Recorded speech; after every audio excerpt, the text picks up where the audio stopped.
Hello there, sleepy soul. Tonight, we explore something you already know how to do, though you may have forgotten the art of being still.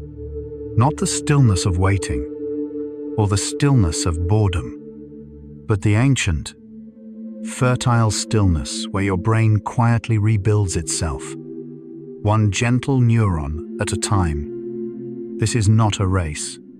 There is no finish line waiting at the end of these words. If anything, the destination is the opposite of arrival. It's the gentle dissolving of the need to get anywhere at all. You don't need to remember any of this. You don't need to stay awake. If you drift off somewhere along the way, that's not failure. That's exactly what your brain has been waiting for. So let your body find its position. Let the weight of your limbs settle into whatever surface holds you. And if thoughts arise about tomorrow, or yesterday, or anything at all, let them float by like clouds reflected in still water. They'll be there later if you need them. If you'd like to help other sleepy souls find their way here, a like or subscribe does that quietly, one click at a time. But for now, let your body settle. Let your thoughts soften. And let's begin.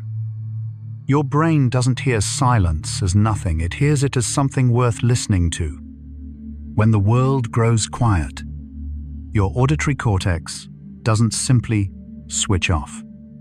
Instead, it leans in, processing the absence of sound with the same attention it gives to music or speech. Scientists have discovered that silence is not a blank space in your brain's experience. It's a presence, a texture, something your mind actively perceives. Researchers at the University of Oregon found that the auditory cortex responds to silence with a distinct neural signature different from the response to sound, but equally measurable. Your brain doesn't just notice when sound stops. It actively processes the quiet as its own kind of sensory experience. This is called silence detection, and it reveals that your mind treats stillness as something real, something worth attending to. Imagine the quiet around you as a soft blanket that your brain is gently wrapping around itself, not empty space, but a presence, a texture, something your mind can feel and respond to.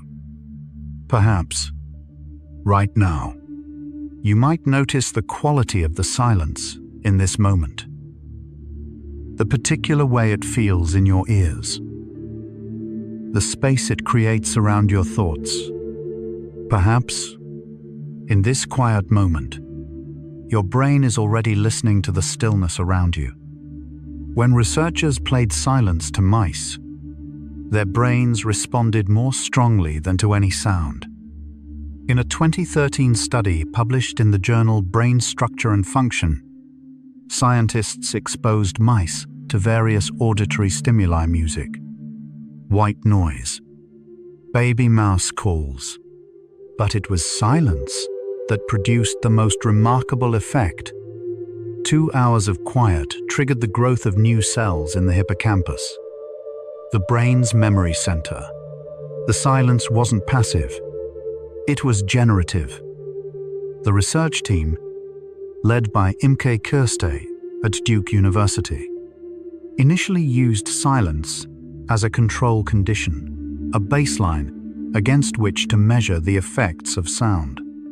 But to their surprise, silence outperformed every auditory stimulus they tested. The new neurons that grew during quiet periods were functional, integrating into the existing neural circuitry and contributing to memory formation. Picture silence as a gardener, moving through the landscape of your mind in the dark hours, planting seeds you won't see until they bloom in some future moment of clarity or recall. Maybe you can feel the quiet doing its gentle work right now. Perhaps in the spaces between these words, in the small silences where new things have room to grow. Somewhere in the quiet, new beginnings are always taking root. 2 hours of quiet each day can grow new brain cells in a part of your mind called the hippocampus. The hippocampus is shaped like a seahorse, tucked deep within your temporal lobe. It's where short-term memories become long-term ones, where spatial navigation is mapped, where new neurons can still be born even in adulthood. And silence, it turns out, is one of the few stimuli that consistently encourages this neurogenesis. Researchers at Duke University discovered that these new cells don't just appear randomly, they integrate into existing neural circuits, strengthening the connections that help you remember faces, places, and the stories of your life. The process is called adult hippocampal neurogenesis, and it happens most readily when the brain is given space to rest. Unlike most brain cells, which are formed before birth and merely maintained thereafter, hippocampal neurons can be born throughout your entire life if conditions are right. Imagine your hippocampus as a garden after rain in the quiet. New shoots are pushing through the dark soil, reaching towards something they cannot yet see but somehow know is there. Perhaps, right now, you might notice the weight of your head against the pillow, the gentle pressure where your body meets the bed, and know that somewhere in that stillness, something new is beginning to grow. Your brain is always capable of renewal. Sometimes it just needs the quiet to begin. The hippocampus is where memories are born, and it blooms best in stillness. Every memory you've ever made passed through this small structure. The scent of your grandmother's kitchen, the sound of rain on your childhood window, the face of someone you love, all of it was encoded here. And this delicate garden of memory grows stronger when given the gift of silence. Neuroimaging studies have shown that during periods of quiet, the hippocampus shows increased communication with other brain regions involved in memory consolidation. It's as if silence gives the hippocampus permission to do its most important work, sorting through the day's experiences and deciding what to keep.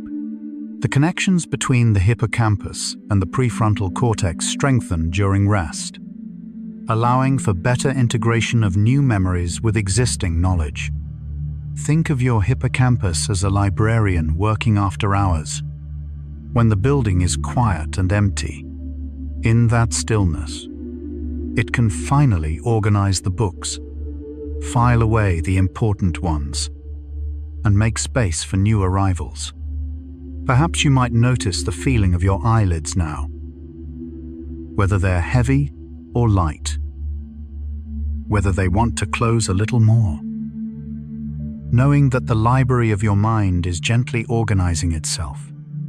The memories you carry were born in quiet moments, not so different from this one. Your auditory cortex never truly rests, even in silence. It listens carefully to the quiet. This is one of the brain's most fascinating paradoxes. The part of your mind designed to process sound doesn't go dormant when there's nothing to hear. Instead, it remains vigilant, active, almost expectant. Some researchers believe this is an ancient survival mechanism, the brain preparing for sounds that might come. Studies by Kramer and colleagues in 2005 and Voisin in 2006 showed that when participants were asked to listen for sounds in a quiet room, their auditory cortex actually increased its activity. It's as if the brain is straining to hear, treating the possibility of sound as something worth attending to. This readiness state keeps the neural circuits primed and ready, not sleeping, but waiting. Imagine your auditory cortex as a patient musician, fingers resting on the keys, listening to the silence between notes with the same attention it gives to the music itself, knowing that silence is part of the composition. Maybe you can feel that gentle attention now. The way your ears are softly open to the quiet. The way the silence has its own texture and presence. Even now, as you rest, part of your mind is gently attending to the stillness. This is called the auditory cortex paradox. The brain hears silence as if it were a sound. When you're trying to hear something in a quiet room, your auditory cortex actually increases its activity. It's as if your brain is straining to hear what isn't there, treating absence as a kind of presence. This phenomenon reveals something profound. Silence is not nothing. It's something your brain actively experiences. Neuroscientists at Johns Hopkins University confirmed this in 2023, demonstrating that silence generates its own distinct pattern of neural activity, measurably different from both sound and mere absence of stimulation. Your brain doesn't just notice the lack of noise, it perceives silence as its own sensory category, worthy of processing and response. Picture silence as a color your brain can see, not the absence of color, but a soft, specific shade that fills the spaces where louder colors used to be. Your mind is painting with that quiet color right now. Perhaps you might notice your jaw, whether it's clenched or soft, whether your teeth are touching or gently apart, and allow whatever you find there to simply be. The quiet is never truly empty. It's full of your brain's gentle attention. Young neurons, only 7 days old, respond most strongly to silence, as if stillness is their native language. Newborn brain cells are fragile, still finding their place in the neural landscape. Researchers discovered that these young neurons show the strongest response to periods of silence, as if the quiet environment helps them mature and integrate. Stillness, it seems, is the nursery of the brain. The Duke University study found that neurons at exactly 7 days of age, the critical window when they either integrate successfully or die, showed the most dramatic response to silent conditions. It's as if these newborn cells need quiet to find their footing, to establish the connections that will allow them to survive and contribute to the brain's functioning. Noise, by contrast, seem to disrupt this delicate process. Imagine each new neuron as a seedling in a garden, needing the stillness of night to put down roots before it can grow toward the light. In the quiet, these tiny new lives find their place. Maybe you can feel the gentleness in your forehead right now, the space behind your eyes, and sense that even the newest parts of you are finding their place in the stillness. Perhaps the newest parts of your mind are the ones most at home in the quiet. Scientists believe silence prepares the brain for future challenges, building reserves of calm. The brain doesn't just react to the present, it anticipates the future.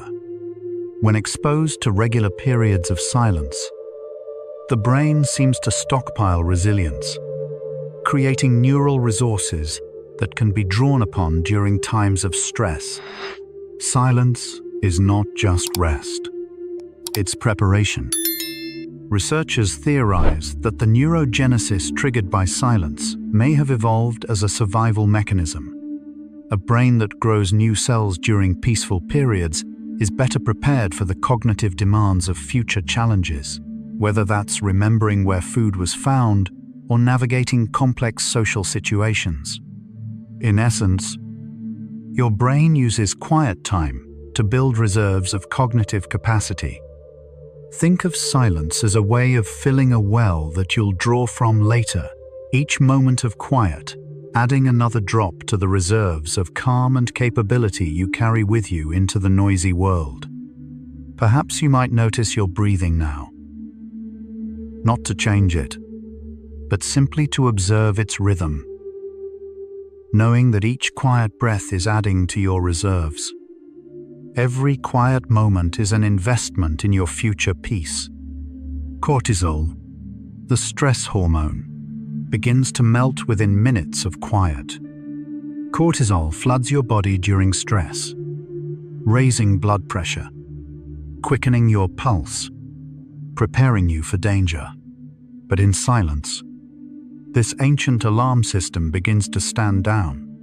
Studies show that just a few minutes of quiet can measurably reduce cortisol levels, allowing your body to remember what safety feels like.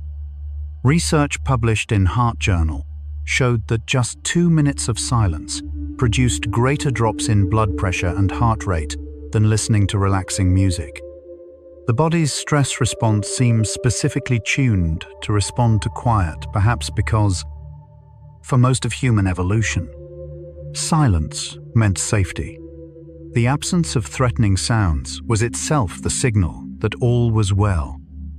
Imagine cortisol as morning frost on a window and silence as the slow warmth of sunlight, gradually dissolving the crystals until the glass is clear again. That melting is happening now, in the warmth of this quiet. Perhaps you can feel it in your shoulders, a softening you didn't know you needed. The slow release of something you've been carrying without realizing. Perhaps, even now, the stress of the day is slowly dissolving into the stillness. Your body doesn't need to be told how to relax, it just needs permission to do so. Relaxation isn't a skill you have to learn from scratch. Your nervous system already knows how to shift from alertness to rest. What it often lacks is permission, a signal from your environment and from yourself that it's safe to let go. Silence is one of the most powerful forms of that permission. Your autonomic nervous system has been practicing the shift from sympathetic to parasympathetic activation for your entire life, every time you fell asleep as a child. Every time you relaxed after a stressful moment, the pathways are well worn. What often prevents relaxation is not a lack of ability, but a lack of the right conditions, chief among them: quiet. Imagine your nervous system as a loyal guard who has been standing watch all day. Silence is the signal that the shift has come, that another watch is taking over, that it's safe to finally set down the weight and rest. Maybe you can feel that permission now. The sense that it's safe to let your guard down. That nothing needs protecting in this moment. You already know how to rest. Tonight, you simply have permission to remember. The brain treats silence not as absence, but as presence, a presence worth attending to. There's a difference between something being missing and something being quiet. Your brain knows this distinction intuitively. When the world grows still, your mind doesn't experience emptiness. It experiences a particular quality of fullness, a presence that has its own character and depth. Philosophers have long debated whether silence is merely the absence of sound or something more substantial. Neuroscience now suggests the latter. Your brain has specific neural responses to silence that are distinct from its responses to sound. Silence is not nothing. It's something your brain actively perceives and processes. Think of silence as you would think of space between stars, not empty, but full of unseen forces, of gravity and light that hasn't arrived yet, of potential that hasn't taken form. Perhaps you might notice the space inside your chest now, the quiet cavity where your heart beats, and sense the fullness of that silence rather than its emptiness. The stillness you feel right now is not nothing. It's something gentle, In one study, just 2 minutes of silence lowered blood pressure more than relaxing music. Researchers compared the effects of various auditory experiences on cardiovascular health. While relaxing music helped, it was the silent pauses between tracks that produced the most significant drops in blood pressure and heart rate. The body, it seems, knows what it needs most. The study, conducted by Luciano Bernardi and published in Heart, found that the silent intervals between pieces of music produced more profound relaxation than the music itself. Participants' breathing slowed, their heart rates dropped, and their blood pressure decreased, all during the pauses. The body was responding to the absence of stimulation as its own kind of healing signal. Imagine your cardiovascular system as a lake, and sound as wind on its surface. When the wind stops, the lake doesn't just stay the same, it actively settles, finding a stillness that's deeper than the wind's absence would suggest. Maybe you can feel your heart now. Not to monitor it, but simply to acknowledge its quiet work. The steady rhythm that asks nothing from you but continues faithfully nonetheless. Sometimes the most healing sound is no sound at all. Perhaps silence is the original medicine, the one your ancestors knew before words existed. Long before pharmacies or hospitals, there was the quiet of the cave at night, the stillness of the forest, the hush of the sleeping camp. Your ancestors spent countless generations healing in silence, their bodies learning to associate quiet with safety and rest. That ancient knowledge still lives in your cells. For hundreds of thousands of years, humans lived in a world where silence meant safety, the absence of predator calls, the quiet of a secure shelter, the hush of a community at peace. These were the original conditions for rest and healing. Your body still remembers this association, even in a world that has grown so much louder. Imagine the silence around you now, as the same silence your ancestors knew the quiet of a safe place, the hush of a world at peace. Your body recognizes it, even across all those generations. Perhaps you might notice the weight of your hands now, wherever they rest, and feel connected to all the generations of hands that have rested in just this way, in just this kind of quiet. The medicine of stillness has been with you since the beginning. Your nervous system has two modes, fight or flight, and rest and digest. Silence invites the second. The sympathetic nervous system prepares you for action, racing heart. Quick breath, muscles tensed. The parasympathetic system does the opposite, slowing everything down, directing energy toward healing and restoration. Silence is one of the most reliable ways to invite your body into this gentler mode. The shift from sympathetic to parasympathetic dominance isn't instant, but it begins within seconds of encountering quiet. Heart rate variability increases, indicating greater parasympathetic tone. Blood flow shifts away from large muscles and toward digestive organs. The pupils contract slightly. The body is receiving the message you can stop running now. Imagine your nervous system as a light with a dimmer switch. The busy world turns it up, bright and alert. Silence slowly, gently, turns it down, not off, but to a warm, restful glow that allows other kinds of light to be seen. Perhaps you can feel that dimming now. A subtle softening in your alertness. A gentle lowering of the vigilance you didn't know you were maintaining. Right now, with each quiet breath, your body may be remembering how to rest. The vagus nerve, your body's calming highway, activates more strongly in quiet environments. The vagus nerve wanders from your brainstem through your chest and abdomen, connecting your brain to your heart, and gut. When activated, it slows your heart, deepens your breath, and signals safety throughout your body. Silence is one of its favorite languages.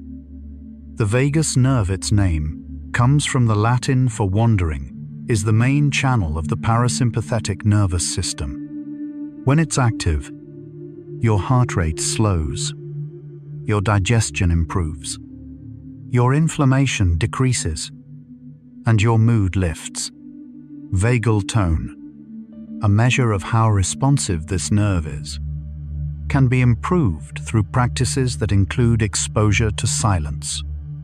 Imagine the vagus nerve as a gentle messenger traveling through your body, carrying news of peace to every organ it touches. In silence, that messenger can do its work uninterrupted, spreading calm from your brainstem to your belly. Maybe you can feel that wandering calm now. Perhaps in your throat, in your chest, in the quiet depths of your abdomen. A gentle current connecting all the parts of you. Perhaps you can feel it now, a gentle current of calm traveling through you. Neural pathways that fire together, wire together, and in silence. The pathways of peace grow stronger. Every time you experience genuine rest, you strengthen the brain circuits associated with calm. The more often you visit stillness, the easier it becomes to return. This is neuroplasticity working in your favor, building highways of tranquility that deepen with each journey.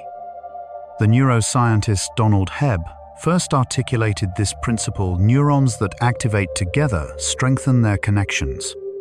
Each time you experience calm in silence, the neural networks responsible for that state become a little more robust, a little more accessible. Over time, stillness becomes not just a destination you visit, but a well-worn path your brain knows how to find. Imagine each moment of quiet as a footstep on a trail through the forest. The first time, you barely leave a mark, but with each return, the path becomes clearer, easier to find, until one day you realize you know the way by heart. Perhaps you might notice the ease in your body now, however slight, and know that this ease is being learned, being remembered, becoming part of who you are. Tonight, you're making the path to peace a little easier to find tomorrow. Noise pollution isn't just annoying, it actually shrinks the brain's gray matter over time.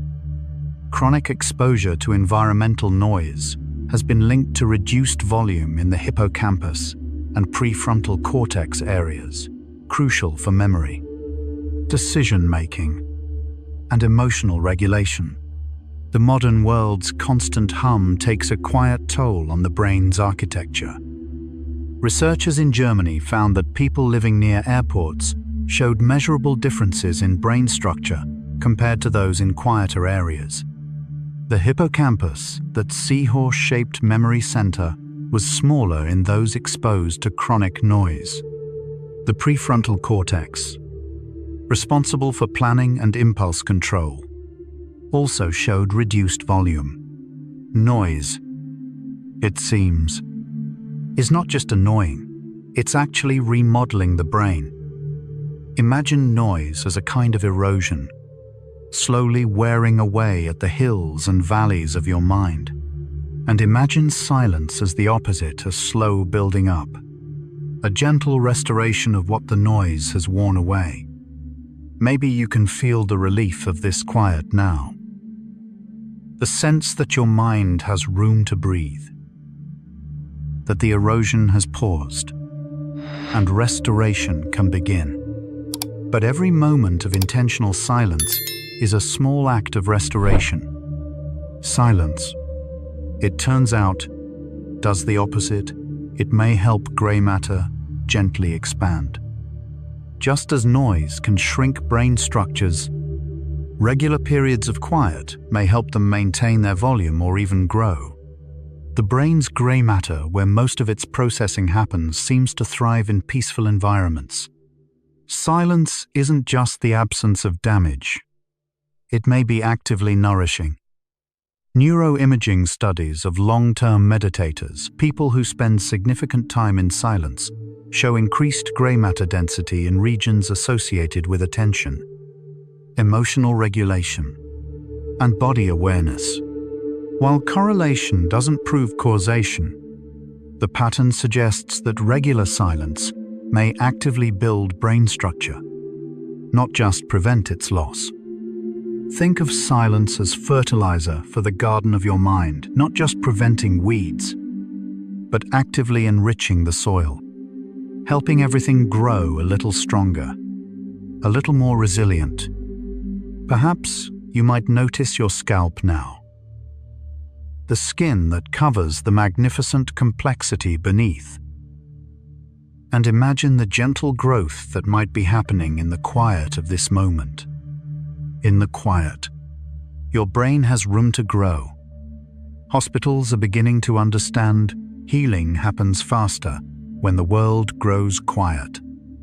Medical researchers have documented that patients in quieter hospital environments recover more quickly, require less pain medication, and report better sleep. The body's healing systems work best when not competing with noise. Silence, it turns out, is good medicine. A landmark study at Johns Hopkins found that reducing noise in hospital units led to measurable improvements in patient outcomes, faster recovery times, shorter hospital stays, and better reported quality of sleep. The body's repair mechanisms, it seems, work best in conditions similar to those in which they evolved: quiet, dark, and safe. Imagine your body's healing systems as a construction crew that works best at night, when the building is quiet and empty. In silence, they can finally get their work done without interruption. Maybe you can feel that healing happening now, in small ways you might not consciously notice. The body doing its quiet work of restoration while you rest. Your body has always known what science is only beginning to confirm. Your brain uses silence the way your lungs use air, not as emptiness, but as nourishment. Just as you don't think of the air you breathe as nothing, perhaps silence shouldn't be thought of as nothing either. It's the medium in which certain kinds of mental and emotional nutrition become available. The brain breathes silence, and in that breathing finds renewal. Consider that air, despite being invisible, carries the oxygen that sustains every cell in your body. Silence, despite being inaudible, carries something equally essential: the conditions for neural restoration, stress reduction, and cognitive renewal. Both are invisible, and both are necessary for life. Imagine silence as a kind of oxygen for your mind, invisible, but carrying exactly what you need. With each moment of quiet, you're taking a breath that feeds parts of you that noise cannot reach. Perhaps you might notice your breathing now, the gentle exchange that happens without your attention, and include in that exchange the nourishment of silence, feeding you in ways you can't quite see. With each quiet moment, you're taking a breath of stillness. The word silence comes from a Latin root meaning to stop, perhaps tonight. You have permission to stop. Silentium, the Latin ancestor of our word, carries the sense of coming to rest, of ceasing motion. In a world that celebrates constant doing, The etymology reminds us that stopping is not failure. It's a destination of its own. The original meaning of silence wasn't about the absence of sound, it was about the ending of activity. The permission to cease striving, to be silent, in this ancient sense, was to arrive at a place where motion was no longer needed. It was a destination, not a lack. Think of tonight not as a pause before more activity, but as an arrival, a reaching of the place where stopping is exactly what you're meant to do. You're not waiting for something else. You're here. Maybe you can feel that sense of arrival now. The recognition that you don't need to go anywhere. That this moment is not a gap between other moments, but a destination in itself. Tonight, you don't have to go anywhere. You've already arrived. In the quiet, your brain isn't idle, it's gardening, pruning old connections and nurturing new ones. During periods of rest, the brain engages in essential maintenance, strengthening useful neural pathways, eliminating unused ones, consolidating what matters. This synaptic gardening happens best in stillness, when the brain isn't distracted by external demands. Neuroscientists call this process synaptic pruning, and it's how your brain stays efficient. Connections that are rarely used are gradually eliminated, while frequently used pathways are strengthened and insulated with myelin. This editing process requires significant energy and is most effective during quiet wakefulness and sleep. Without regular periods of stillness, the garden becomes overgrown. Imagine your brain as a garden in late autumn, with a patient gardener moving through the rows, removing what's no longer needed, composting what has served its purpose, making space for spring's new growth. Perhaps you might notice your temples now, the thin skin there, covering the ceaseless activity beneath. And trust that the gardening is happening, whether you watch it or not. Even as you rest, your mind is quietly tending its inner garden. Every minute of stillness is a minute your brain spends rebuilding what the day wore down. The demands of daily life create a kind of neural wear and tear, depleted neurotransmitters, accumulated stress proteins, fatigued circuits. Rest provides the opportunity for repair. Each quiet minute is a small investment in your brain's restoration. Throughout the day, your neurons deplete their stores of neurotransmitters, the chemical messengers that allow brain cells to communicate. Adenosine, a byproduct of cellular energy use, accumulates in the brain, creating the feeling of tiredness. Proteins that support neural function become depleted. Rest allows these resources to be replenished, these byproducts to be cleared. Think of your brain like a busy kitchen at the end of a long service, counters cluttered, supplies depleted, dishes stacked. Stillness is the quiet hours after closing, when everything is cleaned, restocked, and prepared for tomorrow. Maybe you can feel the quiet restocking happening now. Resources being replenished. The kitchen of your mind being prepared for whatever tomorrow brings. The stillness you're experiencing right now is doing quiet work on your behalf. You are not doing nothing when you rest. You are doing the most important work of all. In a culture that measures worth by productivity, rest can feel like failure. But the biology tells a different story. Rest is when the body heals, the brain consolidates, the immune system strengthens. Doing nothing, it turns out, is doing something essential. Sleep researchers have found that people who get adequate rest outperforms sleep-deprived individuals on virtually every measure: creativity, problem-solving, emotional regulation, physical coordination, immune function. The nothing of rest is actually the foundation upon which all productive something is built. Without it, the something eventually crumbles. Imagine rest as the foundation of a building, invisible once the structure is complete, but essential to everything that stands above it. What looks like nothing is actually holding everything up. Perhaps you might notice your belly now. The soft rise and fall with each breath. And recognize that this quiet breathing is not nothing, it's everything. You are not wasting time tonight. You are spending it wisely. The fertile darkness of silence is where your brain quietly becomes new again. Like seeds in soil, like stars in the void, like thoughts in the space between breaths, renewal happens in darkness. The silence you rest in tonight is not empty. It's fertile, generative, full of potential. Your brain knows what to do with it.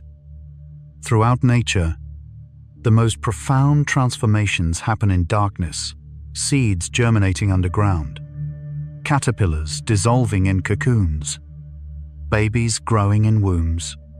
Your brain follows the same pattern, using the quiet darkness of rest to accomplish its most important reconstructive work. Light and activity are for using the brain. Darkness and stillness are for rebuilding it. Picture the darkness around you as a cocoon, not empty, but full of the invisible processes of transformation. Something is being rebuilt in there. Something is becoming new. Maybe you can feel yourself held in that darkness now, surrounded by it, cradled in it. As your brain does its quiet work of becoming, in the quiet darkness, you are gently being remade. Your brain has rhythms, just like your heart, and right now, those rhythms may be slowing down. The electrical activity of your brain pulses in patterns, waves that rise and fall with measurable regularity. These brainwaves change throughout the day, speeding up when you're alert, slowing as you relax. As you listen now, your brain may already be finding a gentler rhythm. Electroencephalography, EEG, allows scientists to measure these rhythms precisely. The brain produces different frequencies of electrical activity depending on its state of arousal. When you're focused and alert, the waves are fast and small. When you're relaxed or sleeping, they become slower and larger. These patterns are as reliable as the tides, and just as natural. Imagine your brainwaves as music: fast tempos for dancing, slow tempos for dreaming. Right now, the tempo may be slowing, the rhythm gentling, the music becoming something you could rest inside. Perhaps you might notice the rhythm of your own pulse now, wherever you can feel it, and sense that other rhythms, ones you can't feel, are slowing too. You can trust your brain to find its own pace. Scientists measure brainwaves in cycles per second, called hertz, and each frequency tells a story. A brain humming at 30 hertz is alert, engaged, perhaps anxious. At 10 hertz, it's relaxed but aware. At 4 hertz, it's drifting towards sleep. These numbers are not just measurements, they're narratives of consciousness, maps of where the mind is traveling. The German physicist Heinrich Hertz gave his name to this unit of measurement in the late 1800s. Now, over a century later, we use his name to describe the intimate rhythms of consciousness itself. 30 hertz feels like concentration or worry. 10 hertz feels like calm attention. 4 Hertz feels like the edge of dreams. The numbers tell the story of your inner state. Think of Hertz as a kind of speedometer for consciousness, not measuring how fast you're going through space, but how fast you're cycling through moments of awareness. Right now, that speedometer may be gently descending.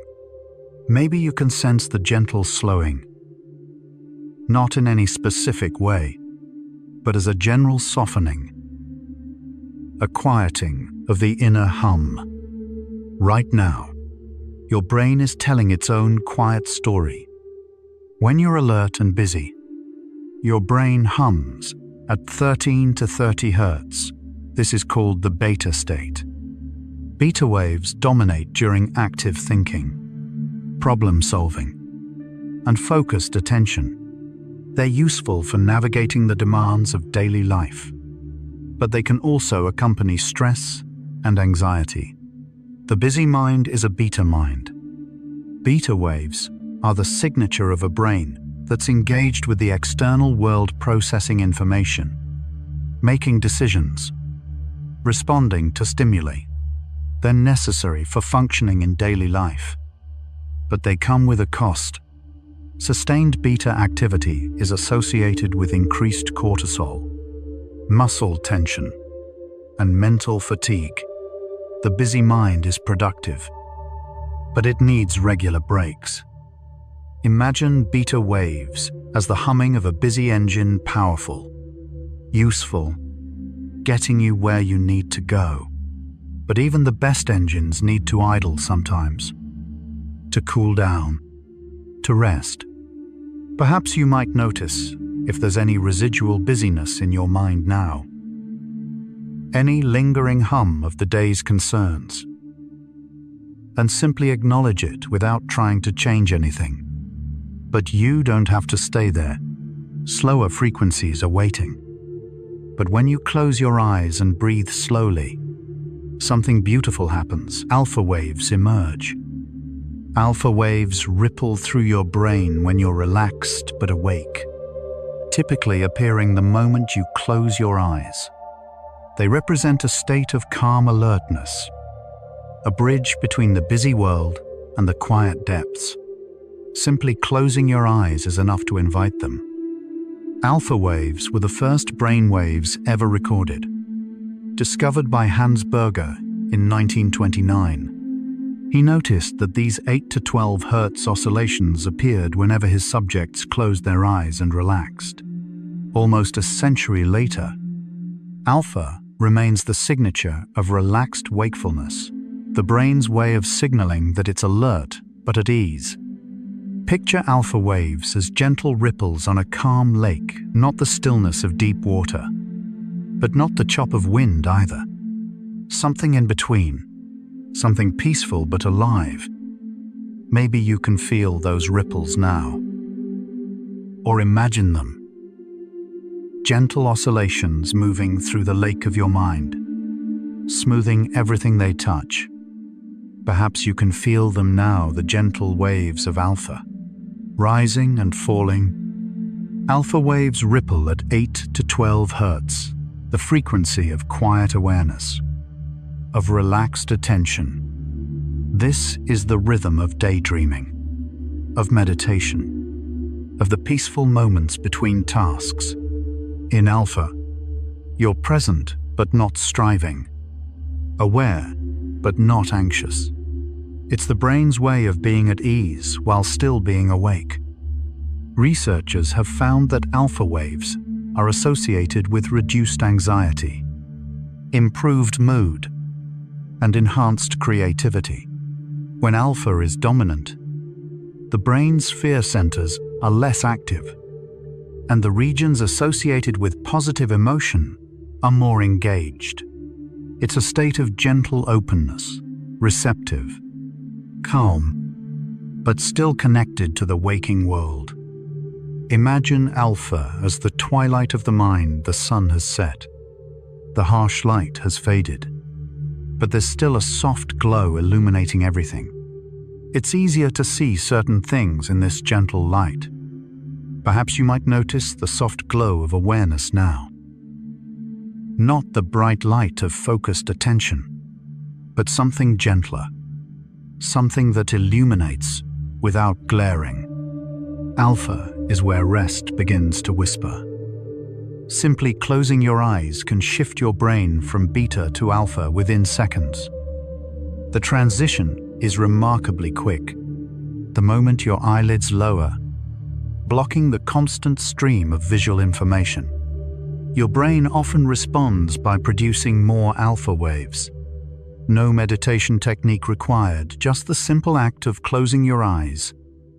The visual cortex processes more information than any other sensory system. Roughly 80% of sensory input is visual. When you close your eyes, you're removing this enormous processing burden, freeing up neural resources for other kinds of activity. The brain responds to this relief with the relaxed oscillations of alpha. Think of closing your eyes as unplugging the largest appliance in the house suddenly.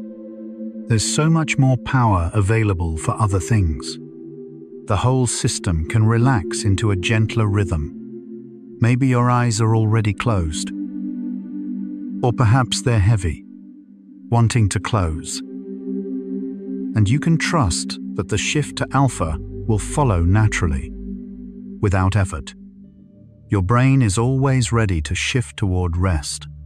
It just needs the invitation. Alpha is the bridge between thinking and dreaming, the halfway house of consciousness. In this state, the demands of the waking world fade slightly, and the creative, intuitive mind begins to stir. You're not yet asleep, but you're no longer fully engaged with external reality. It's a liminal space, a threshold. Liminal comes from the Latin word for threshold, limen. Alpha is the threshold between the organized, logical world of waking consciousness and the fluid, associative world of dreams. Many people experience their most creative ideas in this state, when the rigid categories of waking thought begin to soften. Imagine standing in a doorway between two rooms, one bright and busy, one dim and peaceful. In alpha, you're in that doorway, belonging to both rooms and neither, free to move in either direction. Perhaps you can feel yourself in that doorway now. The brightness of the day behind you, the quiet darkness ahead, and allow yourself to simply be in the threshold. You may be crossing that bridge even now. Below alpha lies theta. At 4 to 8 hertz, the twilight state where sleep begins to whisper. Theta waves emerge as you drift deeper into relaxation, often appearing in the moments just before sleep or during light meditation. They're slower, dreamier, more detached from the waking world. In theta, the boundary between conscious and unconscious grows thin. Theta waves are named after the Greek letter theta, and they represent a state of consciousness that ancient meditators would recognize the deep trance, the visionary state, the twilight between waking and sleeping. In theta, the usual filters and defenses of the conscious mind begin to relax, allowing deeper material to surface. Picture theta as the moment just after sunset, when the last light is fading and the first stars are appearing. The world is changing from one thing to another, and you're present for the transformation. Maybe you can feel that twilight now. The gentle darkening, the softening of edges, the slow dissolving of the boundary between here and somewhere else. The twilight is approaching. There's nothing to do but drift toward it. Theta is where daydreams live, where memories soften, where the boundary between worlds grows thin. In this frequency band, the linear, logical mind loosens its grip. Memories may surface unbidden, Images may float by without context. The sense of self may become fuzzy at the edges. It's a creative, mysterious state.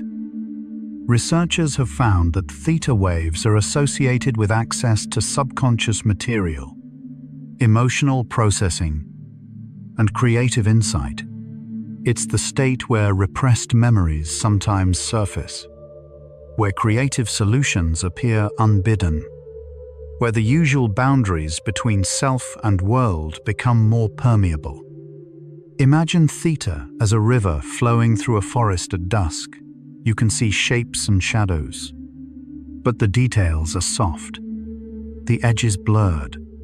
Things that seemed separate by day begin to merge and flow together. Perhaps you might notice if any images or memories are beginning to float by. Not forcing them, not holding them, just noticing if the river is starting to carry things past. Theta is the doorway to somewhere deeper. This is the doorway you pass through every night without knowing the threshold of rest. Every time you fall asleep, you cross from alpha through theta and into the deeper rhythms beyond. Usually, you're not aware of the transition. It happens too smoothly, too gently. But tonight, perhaps you can notice it. Sleep researchers call this transition the hypnagogic period, from the Greek words for sleep and guide. It's as if there's a gentle guide leading you from one state to another, so skillfully that you rarely notice the journey. Tonight, you might catch a glimpse of that guide at work. Think of the threshold as a doorway you've passed through thousands of times, so familiar that you no longer see it. But it's always there. Always the same doorway, patient and unchanging. Maybe you can feel the threshold approaching now. Or maybe you're already in it. The quiet space between here and there. The threshold is always there, patient, waiting. In theta, your conscious mind steps aside, and your deeper self takes the wheel. The executive functions that run your daily life planning, deciding, judging begin to quiet in theta. What remains is something older, something wiser in its own way. The part of you that knows how to heal, how to dream, how to simply be. The prefrontal cortex, seat of executive function and rational thought, shows reduced activity in theta. Meanwhile, older brain structures the limbic system. The brainstem maintain their activity. What emerges is a consciousness less dominated by planning and analysis, more in touch with emotion, intuition, and bodily wisdom. Imagine your conscious mind as a helpful but exhausting manager who finally goes home for the night. In their absence, the night shift takes over quieter. Older workers who know what needs to be done without being told. Perhaps you can feel that shift now.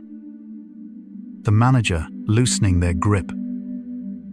The night shift quietly taking over. You can trust what lies beneath the busy surface. Creative insights often arrive in theta. It's why ideas sometimes come just as you drift off. Many people report their best ideas appearing in that drowsy state between waking and sleeping. This isn't coincidence. Theta waves are associated with increased creativity and intuition. The relaxed mind makes connections the focused mind misses. Thomas Edison famously napped while holding steel balls when he drifted into deeper sleep. They would drop and wake him, allowing him to capture the ideas that emerged in the transition. Salvador Dali used a similar technique with a key. Both understood intuitively what neuroscience now confirms: the theta state is uniquely creative. Picture your mind as a room full of filing cabinets in focused beta. Only one drawer is open at a time. In theta, all the drawers are slightly ajar, and papers from different files can drift together in unexpected combinations. Maybe an idea will come to you now, or maybe later, in a dream. Or maybe it will simply plant itself somewhere and bloom when you least expect it. Perhaps some quiet insight is waiting for you in the drift. Below theta lies delta, at 0.5 to 4 Hz, the slowest, deepest rhythm of dreamless sleep. Delta waves dominate during deep, restorative sleep, the kind without dreams. In this state, the brain is doing its most essential maintenance, clearing toxins, consolidating memories, releasing growth hormone. Delta is the deepest rest available to you. Delta waves are the slowest brain waves we produce, rolling through the brain like long ocean swells. They're associated with the deepest stages of sleep, when the brain is least responsive to external stimuli. This is when the body does its most important repair work, and when the brain clears the metabolic waste that has accumulated during the day. Imagine delta as the bottom of a deep, still lake far below the surface ripples, far below the currents, where everything is quiet and slow and the water barely moves at all. Perhaps you can sense that depth waiting for you, not forcing yourself toward it, just knowing it's there, patient and welcoming. You don't have to reach for it. It will come when you're ready. Delta is where your body truly heals, where growth hormone flows, where cells repair themselves. During deep delta sleep, your body increases production of growth hormone, accelerates tissue repair, and strengthens the immune system. It's not just rest, it's active reconstruction. The deepest sleep is the most restorative. Growth hormone, despite its name, is essential throughout life. It promotes tissue repair, supports immune function, and helps maintain muscle mass. Its release is tightly linked to delta sleep. Without sufficient deep sleep, growth hormone levels decline. Athletes, recovering patients, growing children all depend on delta for repair and rebuilding. Think of delta as the body's construction zone hard hats required. Serious work happening. But unlike daytime construction, this work is silent, invisible, happening in the deepest hours of night. Maybe you can feel your body anticipating that work now. The cells waiting for the signal to begin repairs. The quiet readiness for restoration. Your body knows how to find this place. It's been going there your whole life. You can't force yourself into delta, you can only create the conditions and let it arrive. Deep sleep cannot be willed, like falling in love or having a good idea. It happens when you're not trying too hard. Your job is simply to create the environment, the quiet, the comfort, the permission, and then let go. Sleep researchers call this sleep hygiene, the set of conditions that make deep sleep possible. Darkness, quiet, comfortable temperature, safety. These are the ingredients. You provide the ingredients. Your brain does the cooking. Trying too hard to sleep is like trying too hard to fall in love. The effort itself becomes an obstacle. Imagine sleep as a wild animal that approaches only when you're still. The more you chase it, the more it flees. But if you simply sit quietly, creating the conditions for approach, it will eventually come to you. Perhaps you can feel yourself becoming still now. Not chasing anything. Just creating the conditions. Just waiting. The deepest rest comes to those who stop reaching for it. The alpha-theta border is sometimes called the hypnagogic state, the edge of sleep. This transitional zone has fascinated artists and scientists alike. Salvador Dalí used to nap holding a key, waking himself just as he crossed into deeper sleep to capture the strange images of hypnagogia. It's a place of vivid imagery and loosened logic. The word hypnagogia comes from the Greek words for sleep and guide. It's the state of being guided towards sleep. In this border zone, people often experience vivid imagery, sensory hallucinations, and a sense of floating or falling. It's a creative goldmine, but also strange and sometimes unsettling. Picture the hypnagogic state as a shoreline at dusk, the tide of sleep coming in, retreating, coming in again. You're standing in the shallows, neither fully on land nor fully in the water. Maybe you can feel the tide approaching now, the gentle wash of something deeper, the shore between waking and sleeping. The edge of sleep is a strange and gentle country. In this state, your subconscious opens like a flower, and your conscious thoughts gently close.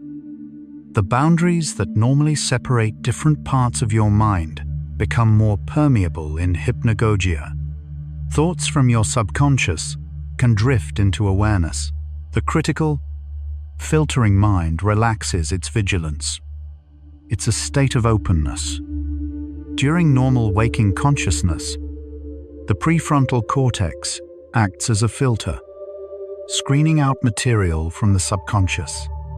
In hypnagogia, this filter relaxes, allowing deeper material to surface.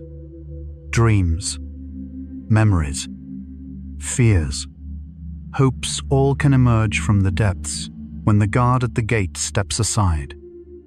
Imagine your mind as a house with many rooms during the day.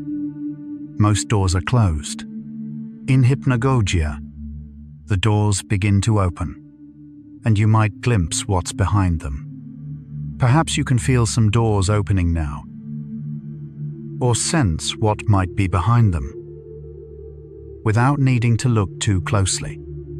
Something in you is opening right now, whether you notice it or not.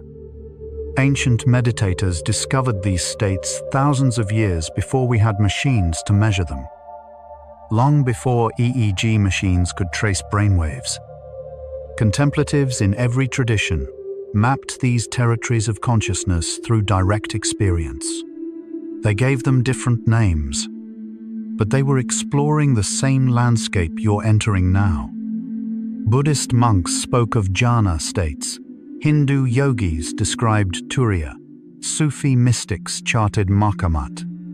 Different languages, different frameworks, but the same underlying territory of human consciousness. What we now measure with electrodes, they mapped with attention. Think of yourself as an explorer following in countless footsteps the path worn smooth by generations of travelers before you. You're not discovering new territory. You're returning to a place that has always been here. Maybe you can feel that ancient familiarity now. The sense that you've been here before. That your body knows this place, even if your mind has forgotten. You're walking a path that countless others have walked before you. Your brain knows how to shift gears. It's been doing this since before you were born. Even in the womb, your brain cycled through different states of activation. The ability to transition from alertness to rest is not something you have to learn. It's something you were born with. Trust the ancient wisdom of your nervous system. Fetuses show distinct sleep cycles beginning around the 7th month of pregnancy. By the time you were born, you had already spent months practicing the transition from waking to sleeping. From active to quiet, from engaged to resting. This is not a skill you need to acquire, it's one you need only to remember. Imagine this ability as an inheritance, passed down through countless generations, Each of your ancestors mastering the same shift, the same transition, the same gentle descent into rest. You carry their wisdom in your cells. Perhaps you can trust that wisdom now. The ancient knowing that lives in your body. The inherited skill of letting go. Your brain has been doing this successfully for your entire existence. Perhaps right now, as you listen, your brainwaves are already beginning to slow. You may not feel it consciously, but the shift may already be happening. Beta giving way to alpha. Alpha beginning to deepen toward theta. The transition is usually gentle, gradual, sometimes imperceptible. The shift from one brainwave state to another doesn't happen all at once. It's more like a gradual mixing, with faster waves slowly giving way to slower ones. You don't jump from beta to delta. You slide, gently, through each state in turn. The transition is so smooth that most people can't pinpoint the moment when waking becomes sleeping. Picture the shift as a sunset. You can't point to the exact moment when day becomes night, but you know it's happening. The light is changing, the colors are softening, and soon the stars will appear. Maybe you can feel that sunset happening now. The gentle dimming, the slow transition from one state to another. You don't have to monitor it. It's happening on its own. There's no effort required, just permission. Your brain will do the rest. The harder you try to relax, the more elusive relaxation becomes. But when you simply allow it, when you give yourself permission to let go without judgment, the brain often responds by doing exactly what it knows how to do. This is one of the great paradoxes of rest. Effort defeats it. The intention to sleep can itself prevent sleep. But when you release the intention, when you simply allow whatever is happening to happen, the natural processes of the brain can unfold without interference. Imagine trying to grip water. The harder you squeeze, the more it slips away. But if you simply cup your hands and remain still, the water stays. Rest is like water. Perhaps you can release any effort now, any trying, any intention to get somewhere or achieve something, and simply allow. You have permission. That's all your brain needs. Each brainwave state serves a purpose. Like chapters in a book your mind reads every night. Beta for action, alpha for rest, theta for transition, delta for deep restoration. Each frequency has its role in the story of a day. Sleep isn't a single state, but a journey through multiple chapters, each one necessary. Sleep architecture, the pattern of brainwave states through the night, is remarkably consistent across humans. We cycle through the stages multiple times, spending more time in light sleep early in the night and more time in REM sleep toward morning. Each stage serves distinct functions. Skip any chapter, and the story is incomplete. Think of your night's sleep as a book with multiple chapters, each one necessary for the story to make sense. You're about to begin reading that familiar story once again. Maybe you can feel the first chapter approaching. The opening lines of tonight's story. The familiar beginning of a tale you've read thousands of times. Tonight, your mind is reading its familiar story once again. The journey from beta to delta is the journey from doing to being, from noise to stillness. It's a gradual shedding of the day's concerns, a progressive simplification of consciousness. With each downward shift in frequency, the busy mind quiets a little more, until what remains is simply awareness resting in itself. The descent through brainwave states mirrors a descent through layers of complexity. In beta, we're engaged with the intricate details of life. In alpha, the details fade. In theta, even the broad outlines soften. In delta, only the essential remains: awareness without content, being without doing. Imagine the journey as a descent into a peaceful valley, leaving the busy peaks behind, moving through foothills and meadows, finally arriving at a still, quiet place where everything is simple. Perhaps you can feel yourself descending now, leaving complexity behind, moving toward simplicity. You're on that journey now. There's nowhere else to be. You've made this journey thousands of times before. Tonight is simply one more gentle crossing. Every night of your life, you've traveled from wakefulness to sleep, from beta through alpha and theta into delta and dreams. You are an experienced traveler of this territory. Tonight is not strange or new, it's familiar. If you're 30 years old, you've made this journey over 10,000 times. If you're 50, over 18,000. Each night, the same path, the same descent, the same arrival at rest. You are an expert at this. Even if you don't remember any particular journey, think of yourself as a sailor who has crossed this sea so many times that the route is written in muscle memory. You don't need charts or instruments. You know the way. Maybe you can feel that knowing now. The body's memory of countless journeys. The familiarity of this crossing. You know the way, even when you're not watching the path. The twilight doorway is always open. Whenever you're ready, you can step through. There's no schedule, no deadline, no right or wrong time to cross from waking into sleep. The doorway is patient. It doesn't judge whether you pass through quickly or slowly, early or late. It's simply there, waiting. Some nights you'll fall asleep quickly, other nights it will take longer. Neither is right or wrong. The doorway doesn't keep score.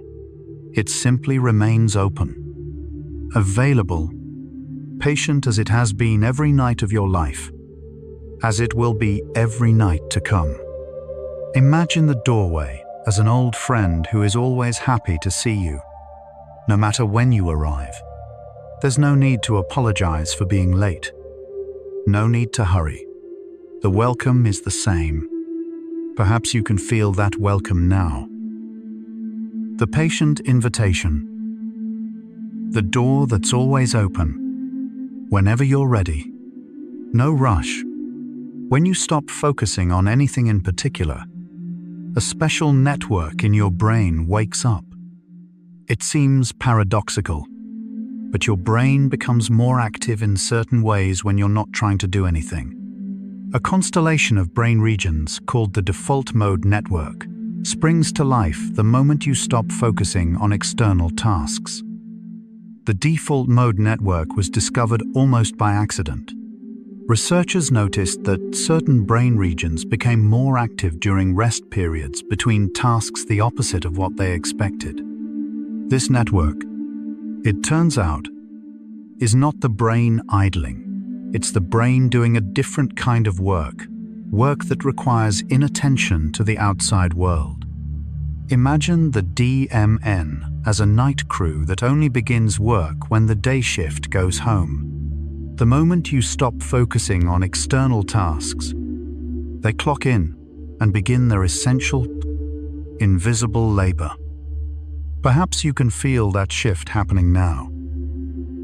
The day shift of focused attention stepping back. The night crew quietly taking over. In unfocus, something awakens. Scientists call it the default mode network, the DMN, and it's busiest when you're not. Discovered in the early 2000s, the DMN was initially considered a sign of a wandering, unfocused mind, but researchers soon realized it serves essential functions. It's not the brain slacking off, it's the brain doing important work that requires inattention to the outside world. Marcus Reichel at Washington University first characterized the DMN in 2001, noticing that these regions showed consistent activity during rest and deactivated during focused tasks. Far from being the brain's idle state, the DMN represents a highly organized network with specific, crucial functions. Think of the DMN as a wise counselor who only speaks when the room is quiet. In the noise of focused activity, their voice can't be heard, but in stillness, their wisdom becomes available.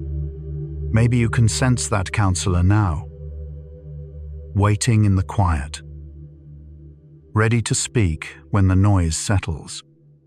Your distraction might be your wisdom. The DMN is where your brain wanders, reflects, and quietly makes sense of your life.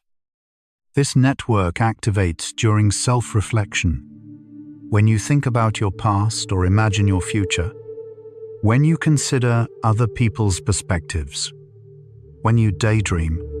It's the storytelling part of your brain, always working to weave your experiences into meaning. Neuroimaging studies show that the DMN activates when people think about themselves, remember past events, imagine future scenarios, or consider what others might be thinking. It's the network of narrative, constantly working to create a coherent story of who you are and how you fit into the world. Imagine the DMN as an author, constantly revising the story of your life, adding new chapters, editing old ones, searching for themes and meaning in the raw material of experience. Perhaps you can feel that author at work now, quietly reviewing the day, weaving today's experiences into the larger tapestry of your life. Even now, part of your mind may be quietly making sense of things. Mind wandering is not a failure of attention, it's a different kind of attention entirely. We've been taught to think of a wandering mind as a problem to be fixed, but the ability to let thoughts drift is actually a cognitive feature, not a bug. It serves functions that focused attention cannot: integration, creativity, self-understanding. Researchers estimate that we spend nearly half our waking hours in some form of mind wandering, far too much time for it to be merely a failure of attention. Evolution wouldn't preserve such an expensive habit unless it served important functions. Mind wandering is not a bug in the system, it's a feature. Think of mind wandering as a different channel, not a broken television. Focused attention is one channel, wandering attention is another. Both broadcast important programs, they just serve different purposes. Maybe you can appreciate your wandering mind now, not as something to be fixed, but as something doing valuable work in its own way. Your wandering mind is doing something valuable. In this unfocused state, your brain connects ideas that seemed unrelated, weaving them into meaning. The DMN allows for a kind of loose, associative thinking that the focused mind can't access. Random memories, distant concepts, unrelated experiences in the wandering mind. These can come together in surprising combinations. Neuroscientists describe this as associative processing, the brain's ability to find connections between seemingly unrelated ideas. This process is suppressed during focused attention, when the brain follows logical, sequential paths.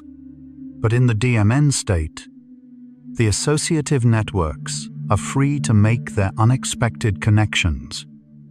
Imagine your wandering mind as a matchmaker, introducing ideas that have never met concepts from different domains, memories from different times, feelings that seemed unrelated, and seeing what sparks between them. Perhaps connections are forming right now. Ideas meeting other ideas. Meanings emerging from the introduction. Somewhere in the drift, connections are forming. The DMN is most active during daydreaming, during rest, during moments just like this one. Right now, as you listen without striving, your default mode network may be gently humming along, doing its quiet work. It doesn't need your direction. It knows what to do with the space you're giving it. Studies show that the DMN reaches its highest levels of activation during quiet rest, particularly when external stimulation is minimal. This is the state you're in right now, no tasks to perform, no problems to solve, just quiet listening. The perfect conditions for the DMN to do its work. Think of this moment as a gift to your DMN, the time and space it needs to do the work that can only happen in stillness. You're not doing nothing. You're creating the conditions for something important. Maybe you can feel gratitude for this time, knowing that your brain is using it well. Even if you can't see exactly how, the work is happening whether you watch it or not. It's where your brain rehearses the future and revisits the past, searching for patterns. The DMN is a time traveler, constantly moving between memories and anticipations. It reviews what happened, imagines what might happen, looks for lessons and connections. This temporal wandering helps you prepare for life and learn from experience.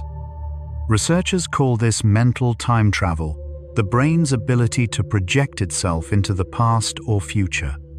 This capacity, largely unique to humans, allows us to learn from experience and plan for challenges we haven't yet faced. The DMN is the vehicle for this temporal exploration. Imagine your DMN as a historian and a fortune teller combined, reviewing the archives of your past while scanning the horizons of your future, looking for patterns that might be useful. Perhaps your brain is doing some of that time travel now. Visiting memories, imagining possibilities, learning from the journey. Your mind is always gently reviewing the story so far. Creative people often have demons that don't fully turn off their minds, keep wandering, even during tasks. Research has shown that highly creative individuals tend to have stronger connections within and around their default mode network. Their minds wander more, even when they're supposed to be focused. What looks like distraction may actually be the engine of innovation. Studies of artists, writers, and scientists show that their brains have stronger than average connectivity between the DMN and other networks. This means their wandering minds can more easily intrude on focused tasks, which can look like distraction, but may actually be the source of their creative insights. Think of the creative mind as a house with many open windows. Thoughts and ideas can blow in from anywhere, at any time. Sometimes this creates drafts and distractions, but it also lets in fresh air that a more sealed house would never receive. Maybe you can appreciate the openness of your own mind now. The windows that let thoughts drift in. The permeability that makes creativity possible. The wandering mind is the creative mind. This isn't a flaw, it's a feature. The wandering mind is the creative mind. Society often treats mind wandering as a problem, but biology suggests otherwise. The same mental meandering that makes it hard to concentrate on boring tasks also generates original ideas, solves problems in unexpected ways, and creates art. The relationship between mind-wandering and creativity has been documented across many studies. People who daydream more tend to score higher on tests of creative thinking. The very tendency that makes focused work difficult is the same tendency that generates novel ideas. Imagine your wandering thoughts as scouts, sent out to explore territories the focused mind would never visit. They return with treasures, strange ideas, unexpected connections, possibilities you never would have found by staying on the main road. Perhaps you can welcome those scouts now. Whatever strange territories they're exploring, whatever treasures they might bring back, your drifting thoughts are not a defect, they're a gift. Have you ever solved a problem while not thinking about it? That was your DMN at work. You struggle with something all day, give up, do something else, and suddenly the answer appears. This incubation effect is the DMN processing in the background, working on problems that the conscious mind has set aside. Psychologists call this the incubation effect, the phenomenon where solutions to difficult problems often appear after a period of rest or distraction. During this incubation period, the DMN continues working on the problem, exploring possibilities that the focused mind couldn't access.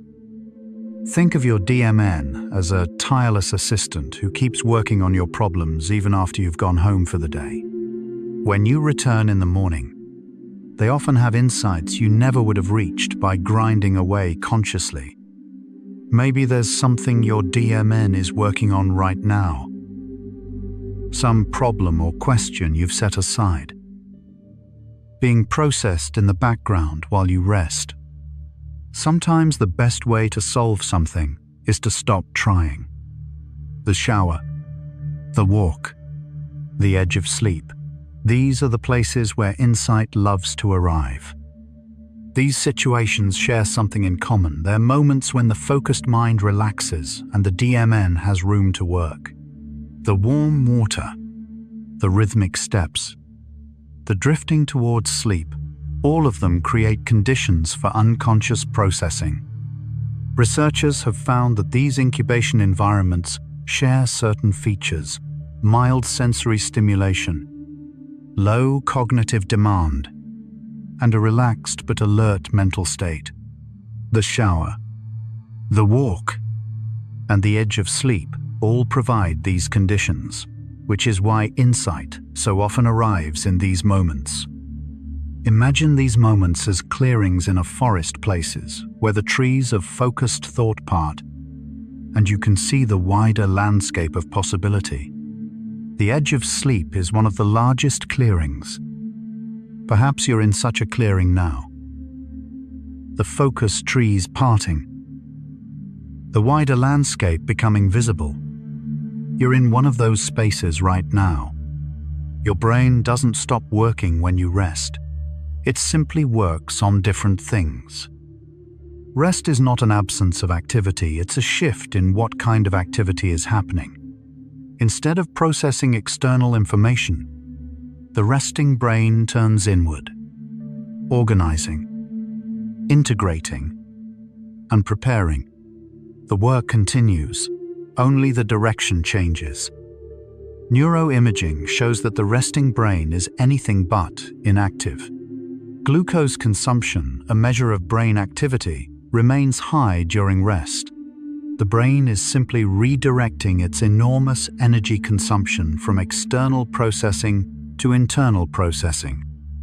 Think of your brain as a factory that never closes, it just switches from day shift to night shift. During the day, it processes the world outside. At night, it processes the world within. Both shifts are productive. They just produce different things. Maybe you can feel the night shift at work now. The quiet productivity of internal processing. the different kind of work that rest allows. Even in stillness, your mind is gently busy. Memory consolidation happens during rest. Your brain replays the day, deciding what to keep. During downtime and sleep, your brain reviews recent experiences, strengthening the neural connections for important memories and letting go of trivial ones. This process requires rest to work properly. Sleep isn't just pause, it's active curation. During rest, the hippocampus replays recent experiences at high speed, allowing them to be transferred to long-term storage in the cortex. Without adequate rest, this consolidation process is impaired, and memories fade more quickly. Sleep literally transforms experiences into permanent memories. Imagine your brain as an editor, reviewing the day's footage and deciding what makes the final cut. Important scenes are saved, trivial ones are deleted. The story of your life is continuously refined. Perhaps that editing is happening now. Today's footage being reviewed, the meaningful moments being selected for keeping. Your brain is quietly filing the day away. What matters gets strengthened. What doesn't slowly fades. Like footprints in sand. The brain can't keep everything, so it makes choices, emotional experiences, repeated information, meaningful connections. These get reinforced. The rest gradually dissolves, making room for what's to come. It's a gentle, ongoing editing process. The brain's criteria for what to keep seem to involve emotion, repetition, and relevance. Experiences that triggered strong feelings are more likely to be preserved. Information that was encountered multiple times is strengthened. Connections that seem relevant to current goals are maintained. Everything else slowly fades. Think of memories like footprints in sand. Some are stamped deep by strong emotion or repeated treading, while others are light and quickly washed away by the tide. This selective preservation is not a failure. It's a feature that keeps the beach of memory from becoming impossibly cluttered. Maybe you can trust this selection process now, knowing that what matters will be kept, and what doesn't will gently fade. You don't have to decide what to remember. Your brain already knows. Dreams are part of this process, emotional processing dressed in strange costumes. The bizarre imagery of dreams may seem random, but research suggests dreams help process emotions and integrate experiences. The strange stories your sleeping mind tells are its way of working through the feelings of waking life. Dream researchers have found that dreams often incorporate emotional residue from the previous day, reprocessing difficult feelings in symbolic form. The strange narratives of dreams may be the brain's way of working through emotions that were too intense or complex to fully process during waking hours. Imagine dreams as a theater, where your emotions are the actors, wearing strange costumes and speaking in symbols. The play may seem nonsensical, but it's doing important psychological work, processing feelings that daylight couldn't fully handle. Perhaps dreams are already waiting for you. Emotional actors preparing their costumes, ready to perform their healing play when you're ready to watch. Your dreams, when they come, will be doing quiet work for you. The idle brain is not an empty brain, it's a busy brain doing invisible work. The next time someone accuses you of doing nothing, you can tell them your brain is actively engaged in self-reflection, memory consolidation, creative problem solving, and emotional processing. Doing nothing, neurologically speaking, is doing quite a lot. A resting brain consumes nearly as much energy as an active one, about 20% of the body's total energy expenditure, compared to about 25% during demanding cognitive tasks. The difference is surprisingly small, revealing just how active the resting brain really is. Think of the idle brain as a duck on a pond, calm and still on the surface, but paddling furiously underneath. The appearance of rest hides enormous activity. Maybe you can appreciate your own hidden activity now. The paddling beneath the surface. The work your brain is doing while you rest. Your rest is productive, even when it doesn't feel like it. Perhaps the wisest thing you can do sometimes is nothing at all and let your DMN take over. In a world that values constant productivity, choosing to do nothing is almost radical. But the brain has different needs than the culture. Sometimes the wisest thing is to stop striving and let the mind's natural processes unfold. The cultural emphasis on constant productivity may actually be counterproductive, preventing the DMN from doing its essential work. Research suggests that scheduled periods of rest and mind wandering may enhance rather than diminish overall productivity and creativity. Imagine doing nothing as an act of wisdom rather than laziness, a recognition that some of the brain's most important work happens only when we step back. The farmer who lets fields lie fallow isn't lazy. They understand what the soil needs. Perhaps you can embrace this wisdom now, letting the field of your mind lie fallow, trusting that this rest will yield a richer harvest. Tonight, doing nothing might be the wisest thing of all. Your brain has been integrating your experiences all day. Now, in rest, it finishes the work. All day long, your brain has been collecting impressions, sensations, thoughts, and feelings. Rest is when it gets to organize all of that input, sorting and storing and connecting. You're giving your brain the time it needs to complete the day's work. The brain processes experiences in two stages: an initial encoding during the experience itself, and a later consolidation during rest.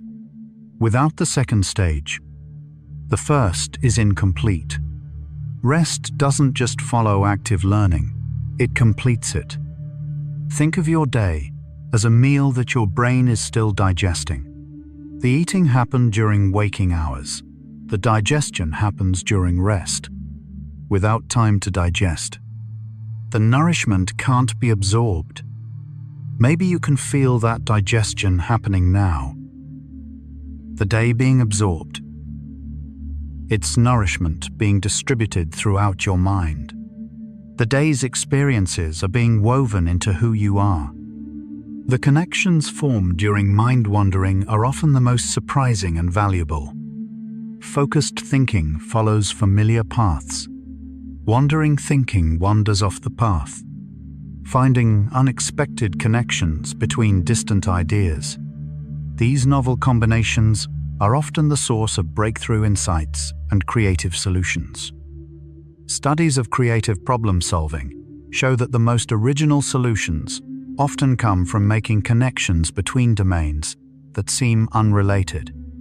This kind of cross-domain connection is exactly what the wandering mind does best, linking ideas that focused attention would never bring together. Imagine your wandering mind as a bee, visiting flowers in different gardens and cross-pollinating ideas that have never met.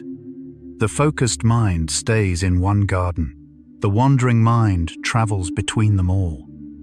Perhaps some cross-pollination is happening right now. Ideas from different gardens meeting. New hybrids forming in the quiet. Your drifting mind might be building something you can't yet see. Eureka moments rarely come during effort. They come during the pause after effort. Archimedes in the bath. Newton under the apple tree. Kekulé dozing by the fire. The great insights of history often arrive during moments of rest following intense work. The effort plants the seed, the rest lets it bloom. Researchers have studied this pattern and found it remarkably consistent. Breakthrough insights tend to follow a specific sequence: intense focus on a problem, frustration, and setting it aside, a period of rest or distraction, and then sudden illumination. The insight feels sudden, but it's actually the culmination of both effort and rest. Think of insight as a photograph developing. You take the picture with effort, but it appears in the darkroom of rest. Both the taking and the developing are essential. Neither alone produces the image. Maybe something is developing in your darkroom right now. An image slowly appearing. An insight waiting to be seen when the time is right. If insight is coming for you, it will find you in the pause. So if your mind wanders as you listen, don't pull it back. Let it go where it needs to go. There's no need to stay focused on these words. If your thoughts drift to memories, to fantasies, to random images and feelings, let them. Your mind knows what it needs to process. Trust the wandering. This is perhaps the most counterintuitive instruction: don't pay attention. But for the DMN to do its work, the focused attention networks need to step back. Letting your mind wander is not a failure of discipline. It's a gift to the deeper processes that need room to operate. Imagine your attention as a parent, learning to let go, stepping back, so the child of your deeper mind can explore and learn on its own. Letting go isn't abandonment, it's trust. Perhaps you can let go now. Releasing the need to track these words. Trusting your mind to take what it needs. You don't have to pay attention. You can simply rest. The wandering mind is not lost. It's exploring territories you can't reach with focus. Focused attention is like a flashlight, illuminating one small area clearly. Mind wandering is like starlight, dimly revealing a vast landscape. Both kinds of seeing are valuable. They just show you different things. Focused attention evolved to deal with immediate threats and opportunities: the tiger in the grass, the fruit on the branch. Mind wandering evolved to deal with longer-term concerns, patterns across time, connections across domains. The big picture that immediate focus misses. Think of your mind as an explorer with two modes of travel: the focused sprint that covers specific ground quickly, and the wandering meander that discovers unexpected territories. Both modes of travel serve the journey. They just cover different kinds of terrain.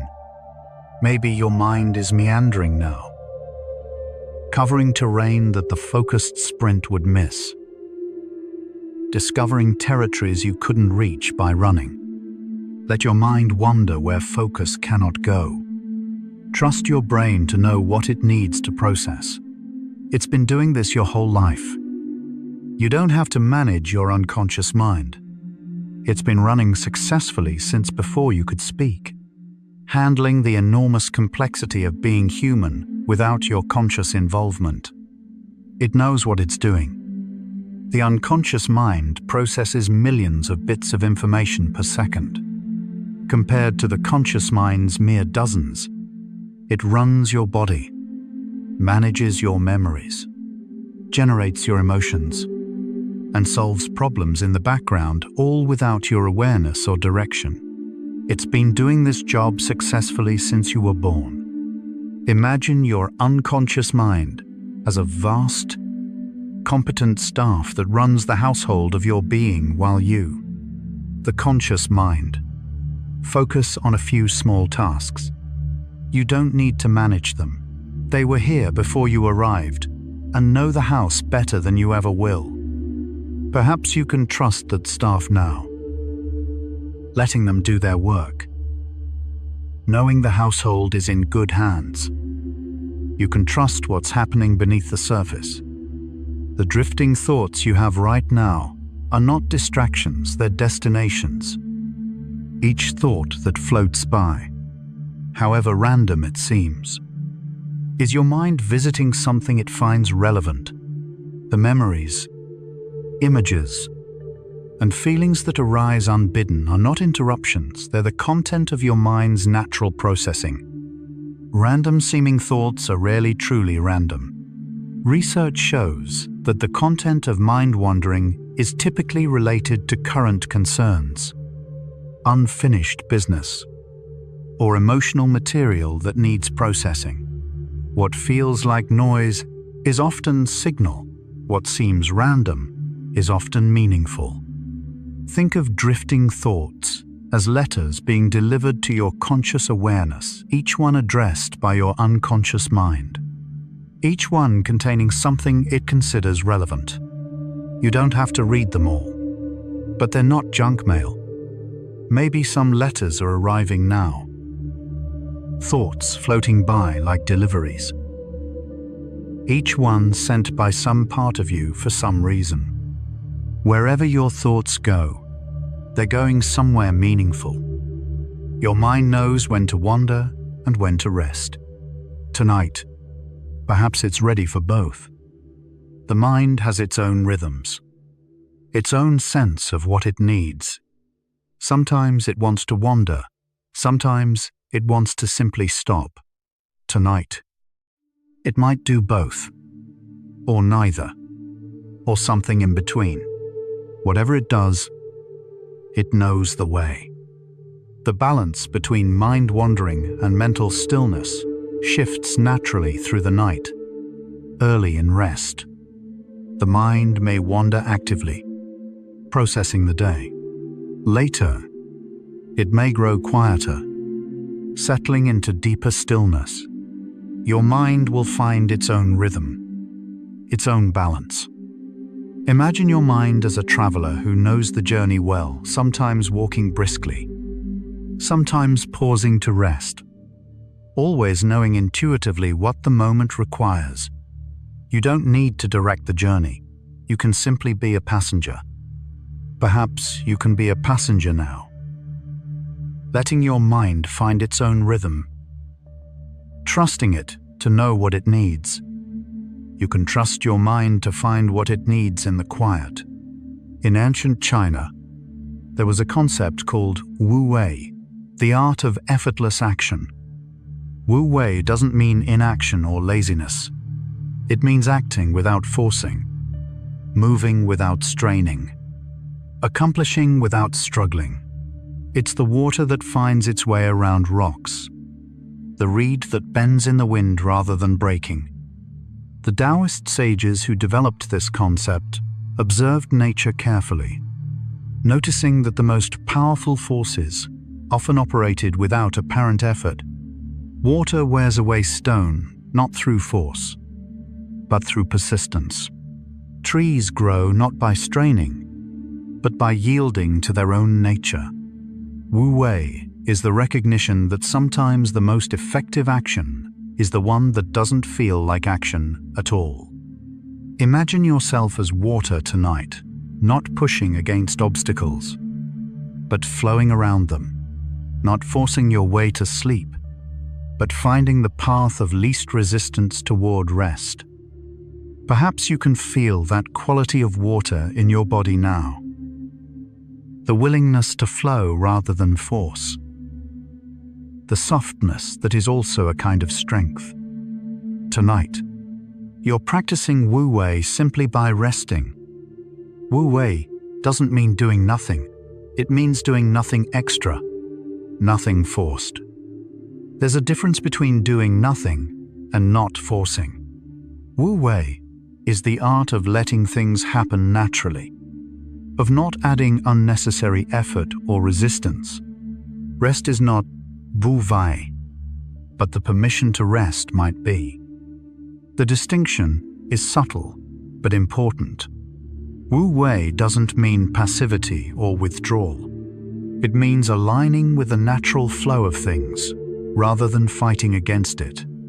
When you're tired, the natural flow is toward rest, fighting that flow through worry. Effort, or resistance, is the opposite of Wu Wei. Allowing it is the practice. Think of Wu Wei as removing obstacles rather than adding force, like clearing a blocked stream so the water can flow naturally. Rather than pushing the water with your hands, maybe you can notice any places where you're still pushing, still forcing, and simply let those places soften. Let the stream clear itself. You're not forcing anything right now. That's enough. Modern neuroscience has discovered what ancient monks always knew: stillness is powerful. The contemplatives of every tradition intuited what brain scans now confirm, that periods of stillness change the brain in beneficial ways. Meditation, rest, silence. These aren't just spiritual practices. They're neurologically sound. For thousands of years, monks, mystics, and meditators have praised the benefits of stillness: better focus, greater peace, deeper wisdom. Modern neuroscience, with its fMRI machines and EEG monitors, has now confirmed many of these claims. The ancient practices weren't superstition. They were empirically sound, discovered through careful observation rather than laboratory equipment.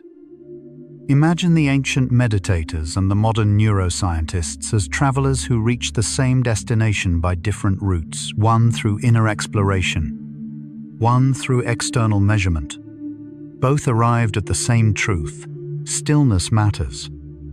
Perhaps you can feel yourself as part of this ancient lineage now, practicing something that has been practiced for millennia. Confirmed by modern science, but known by the wise since before science existed. The ancient wisdom and the modern science agree stillness matters. Rest is not the absence of productivity, it's the foundation of it. You cannot perform at your best without adequate rest.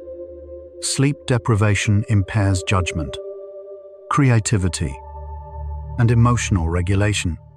The most productive people understand that rest is not the enemy of achievement, it's the prerequisite.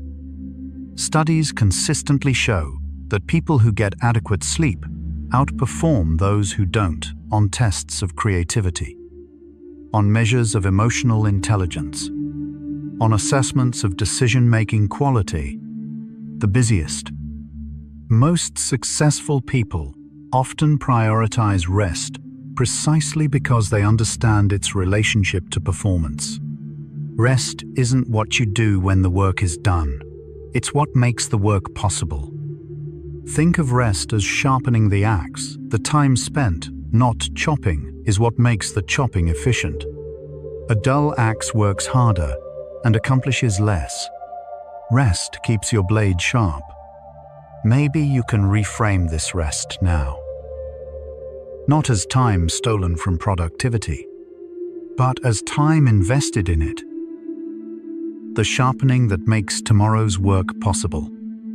The rest you're taking now will power tomorrow's efforts. Your body holds the day's tension in predictable places: the jaw, the shoulders, the space behind your eyes. Stress tends to accumulate in certain areas: clenched teeth, raised shoulders, furrowed brows. These patterns are so common they're almost universal.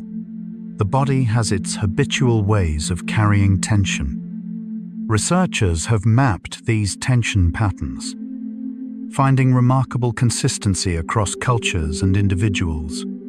The jaw tightens in frustration. The shoulders rise in anxiety. The forehead furrows in worry. These are ancient responses, remnants of the fight-or-flight reflex that prepared our ancestors for physical threats. The patterns remain. even when the threats are emails and deadlines rather than predators. Imagine the day's tensions as snow that has accumulated on the branches of your body, the jaw, the shoulders, the brow. Rest is the gentle warmth that melts the snow, returning the branches to their natural, unburdened state. Perhaps you might notice where your own snow has accumulated, which branches are carrying weight they don't need, and simply acknowledge what you find. Perhaps you might notice where you're holding the day. Perhaps, right now, you might notice if your jaw is clenched and gently let it soften. The jaw is one of the strongest muscles in the body, and it often holds tremendous tension without our awareness. A slight unclenching, a gentle separation of the teeth, can send ripples of relaxation through the face and skull. The masseter muscle, which closes the jaw, can exert over 200 pounds of force, making it one of the most powerful muscles relative to its size. This strength means it can hold enormous tension without fatigue, clenching for hours without our awareness. The jaw is often the last place we think to relax, yet it may be holding more tension than any other part of the face. Think of your jaw as a fist that has been clenched so long you forgot it was closed. The invitation is not to force it open, but simply to notice. And perhaps to let the fingers uncurl, just slightly, of their own accord. Maybe you can notice your jaw now, the space between your teeth, the muscles along the sides of your face, and allow whatever softening wants to happen. Just a small softening, nothing dramatic. The shoulders often rise toward the ears without us noticing. You might let them drop, just slightly.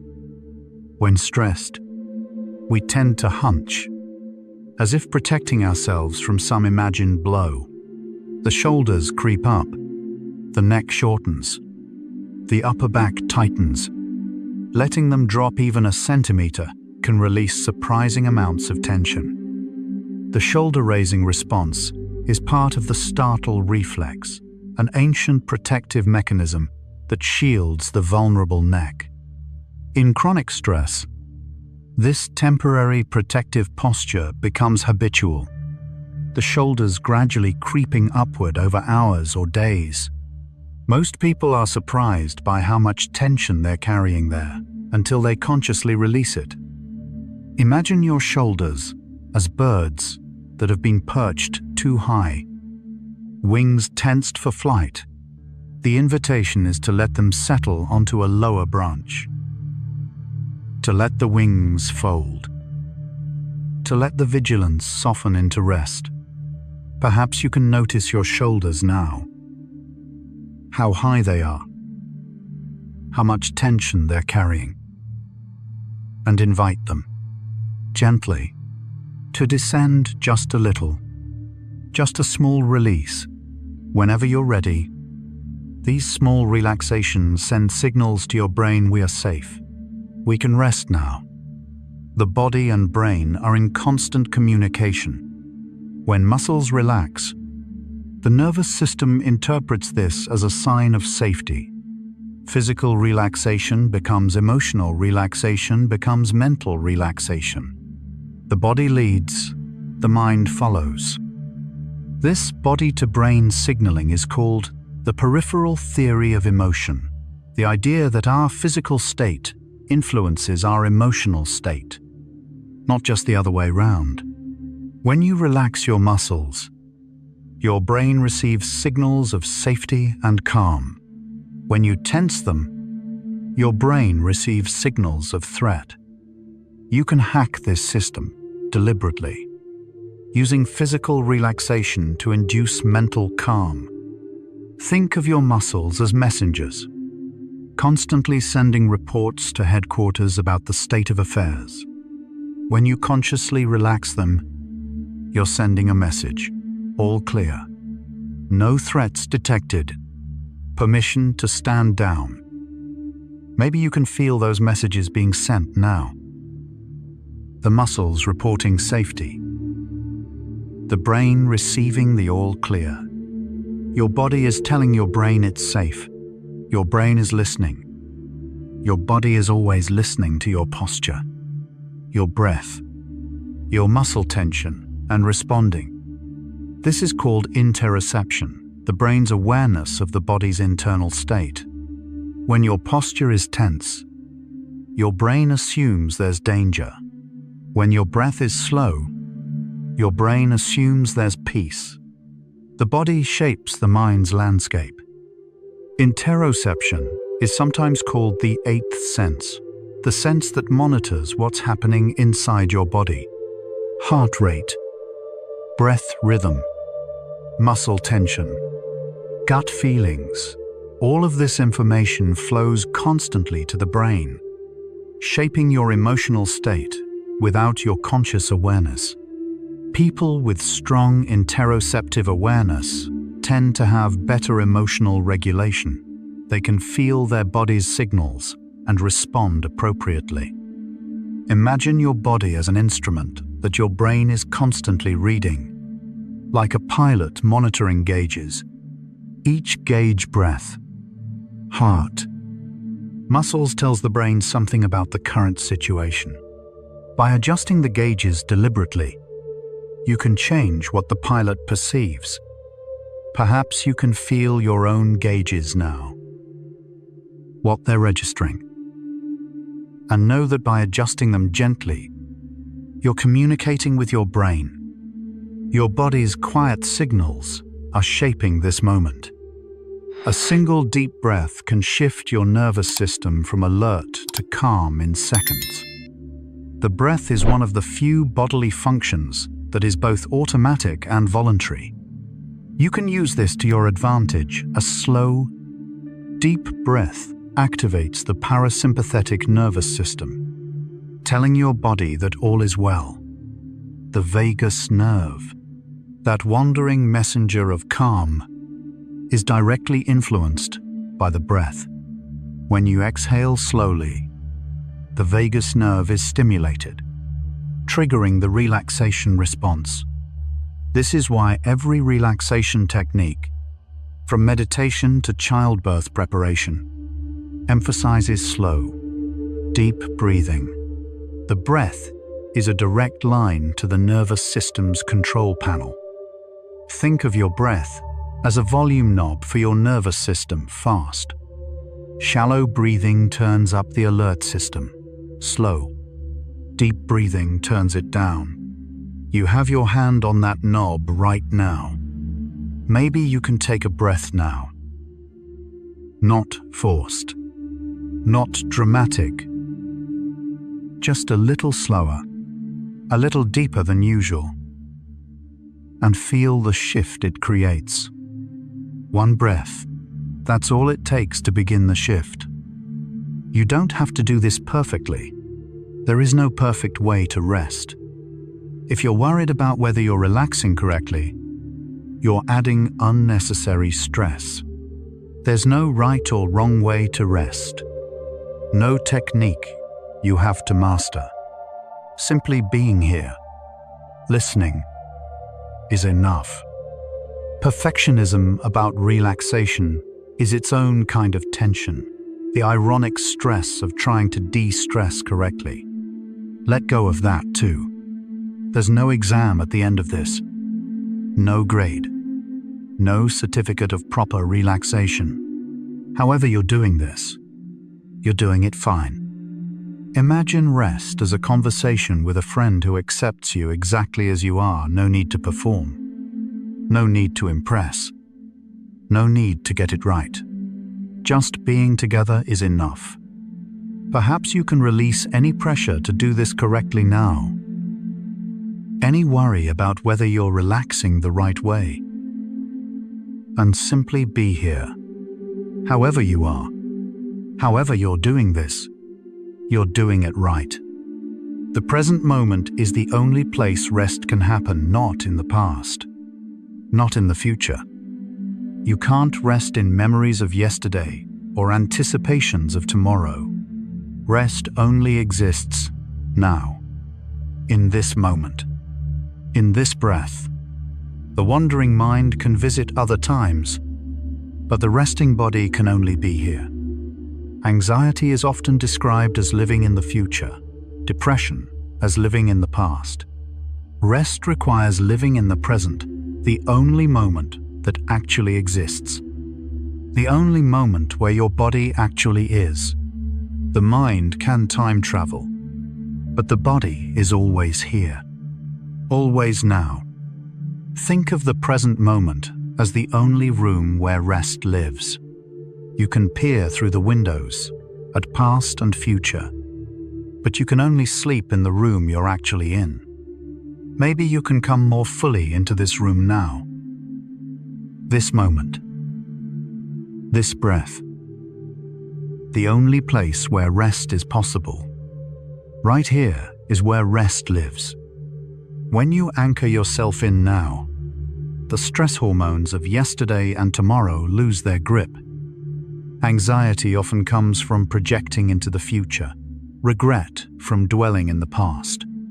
When you bring your attention to the present moment, this breath, this sound, this sensation, the timeless worries lose some of their power.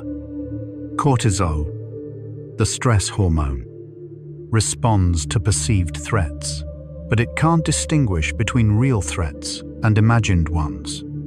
Worrying about tomorrow or regretting yesterday triggers the same stress response as an actual present danger. But when you anchor in the present, where no threat currently exists, the stress response naturally diminishes. Imagine your worries as balloons tied to your wrists, pulling upward. The present moment is an anchor, heavy and grounding.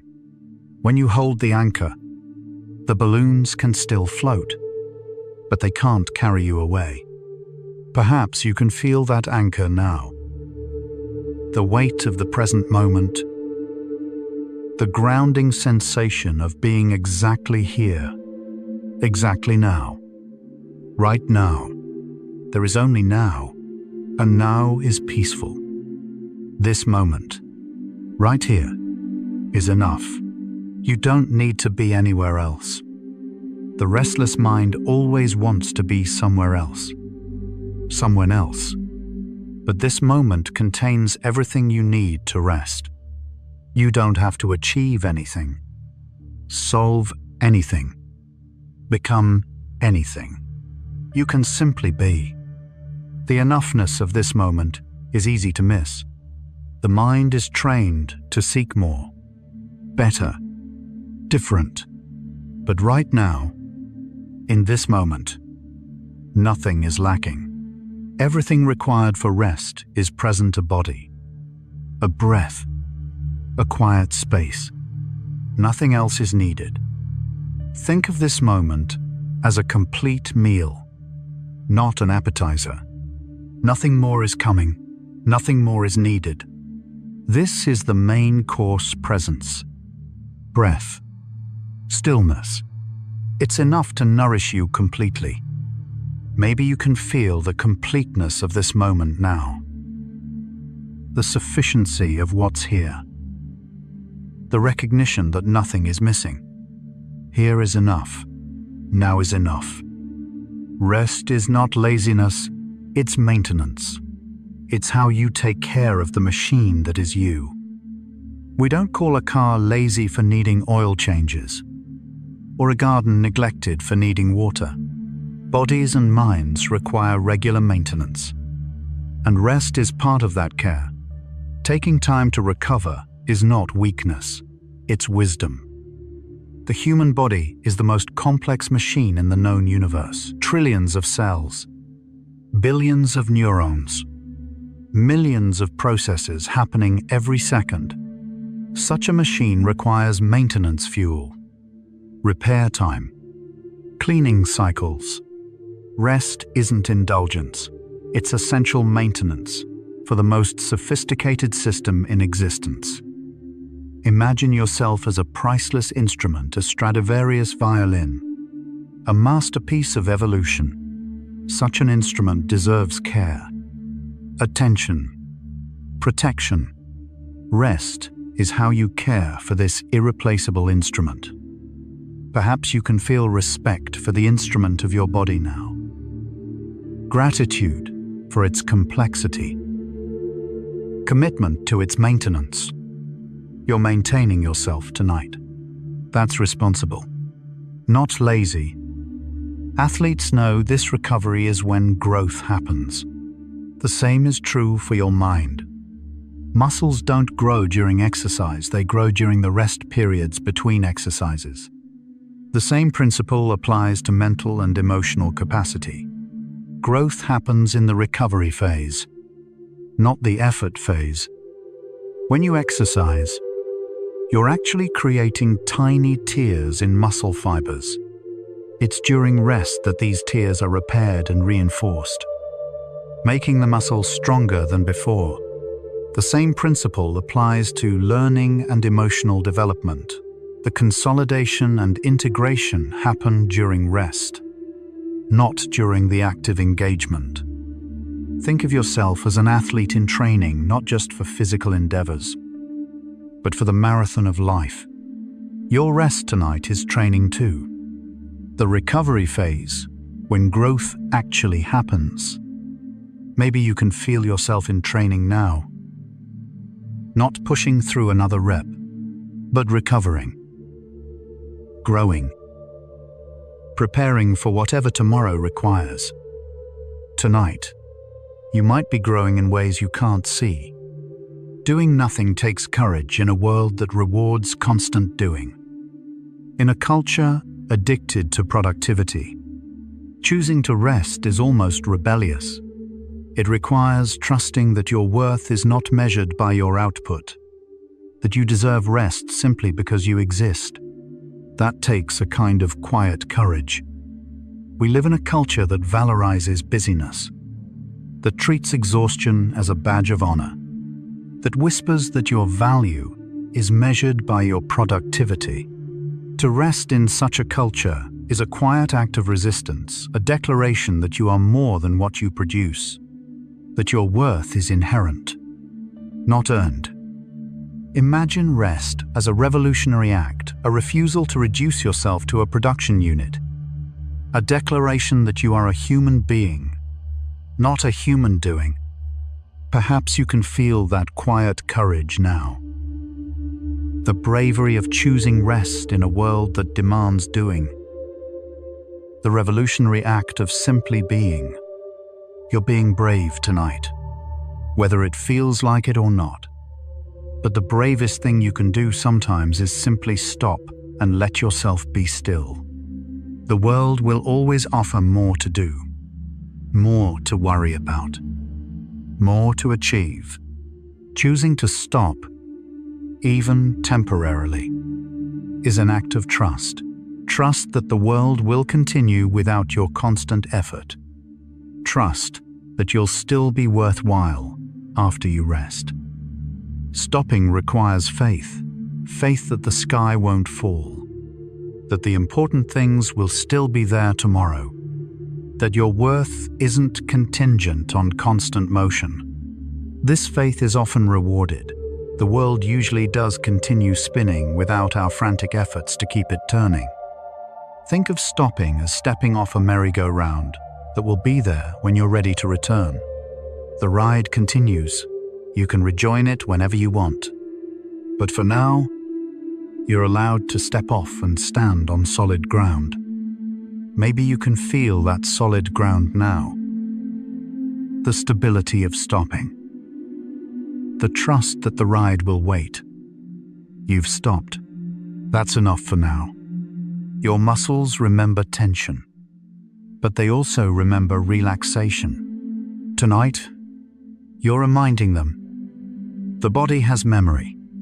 It learns patterns of holding and patterns of releasing. Each time you consciously relax, you're reinforcing the neural pathways of relaxation, making it a little easier next time. Neuroplasticity works for relaxation too. The more you practice releasing tension, the better your brain gets at initiating that release. Tonight's relaxation isn't just for tonight. It's training that makes future relaxation easier. Each conscious release strengthens the pathways of peace. Imagine each moment of relaxation as a drop of water wearing a channel in stone. One drop does little. Countless drops carve canyons. Tonight is another drop, deepening the channel toward peace. Perhaps you can feel that channel being carved now. The pathway of relaxation being strengthened. Tonight's rest, making tomorrow's rest easier. You're teaching your body to remember peace. The art of being still is not something you learn once, it's something you practice. Gently. Again and again. Stillness is a skill. And like all skills, it improves with practice. But this isn't practice in the striving sense, it's practice in the returning sense. Each time you return to rest, you deepen your capacity for it. The word practice can mean two things: rehearsal in preparation for performance, or a regular discipline, like medical practice or spiritual practice. Stillness is practice in the second sense, not preparation for some future exam, but an ongoing discipline that is its own reward. There's no graduation, no mastery, no end point, just returning, again and again, to the practice. Think of yourself as a practitioner of stillness, not a student working toward mastery, but a lifelong practitioner of a discipline that has no endpoint, only deepening. Maybe you can feel yourself practicing now, not striving toward perfection, but simply returning to the practice. One more session in a lifetime of sessions. Tonight is practice. Tomorrow night will be practice. There's no finish line. You are not behind. You are not failing. You are exactly where you need to be. Whatever you didn't accomplish today, whatever you're worried about for tomorrow, none of it changes the fact that right now, you are exactly where you are. And where you are is okay. The sense of being behind is an illusion behind what? Behind some imaginary schedule that exists only in your mind. Behind other people whose circumstances are entirely different from yours. The only place you can actually be is where you are. And where you are is exactly where you need to be for this moment of rest. Imagine all the shoulds and supposed toes as weights you've been carrying. You should be further along. You're supposed to have figured it out by now. For this moment, you can set those weights down. They'll be there if you want to pick them up again later. But for now, you don't have to carry them. Perhaps you can feel those weights being set down now.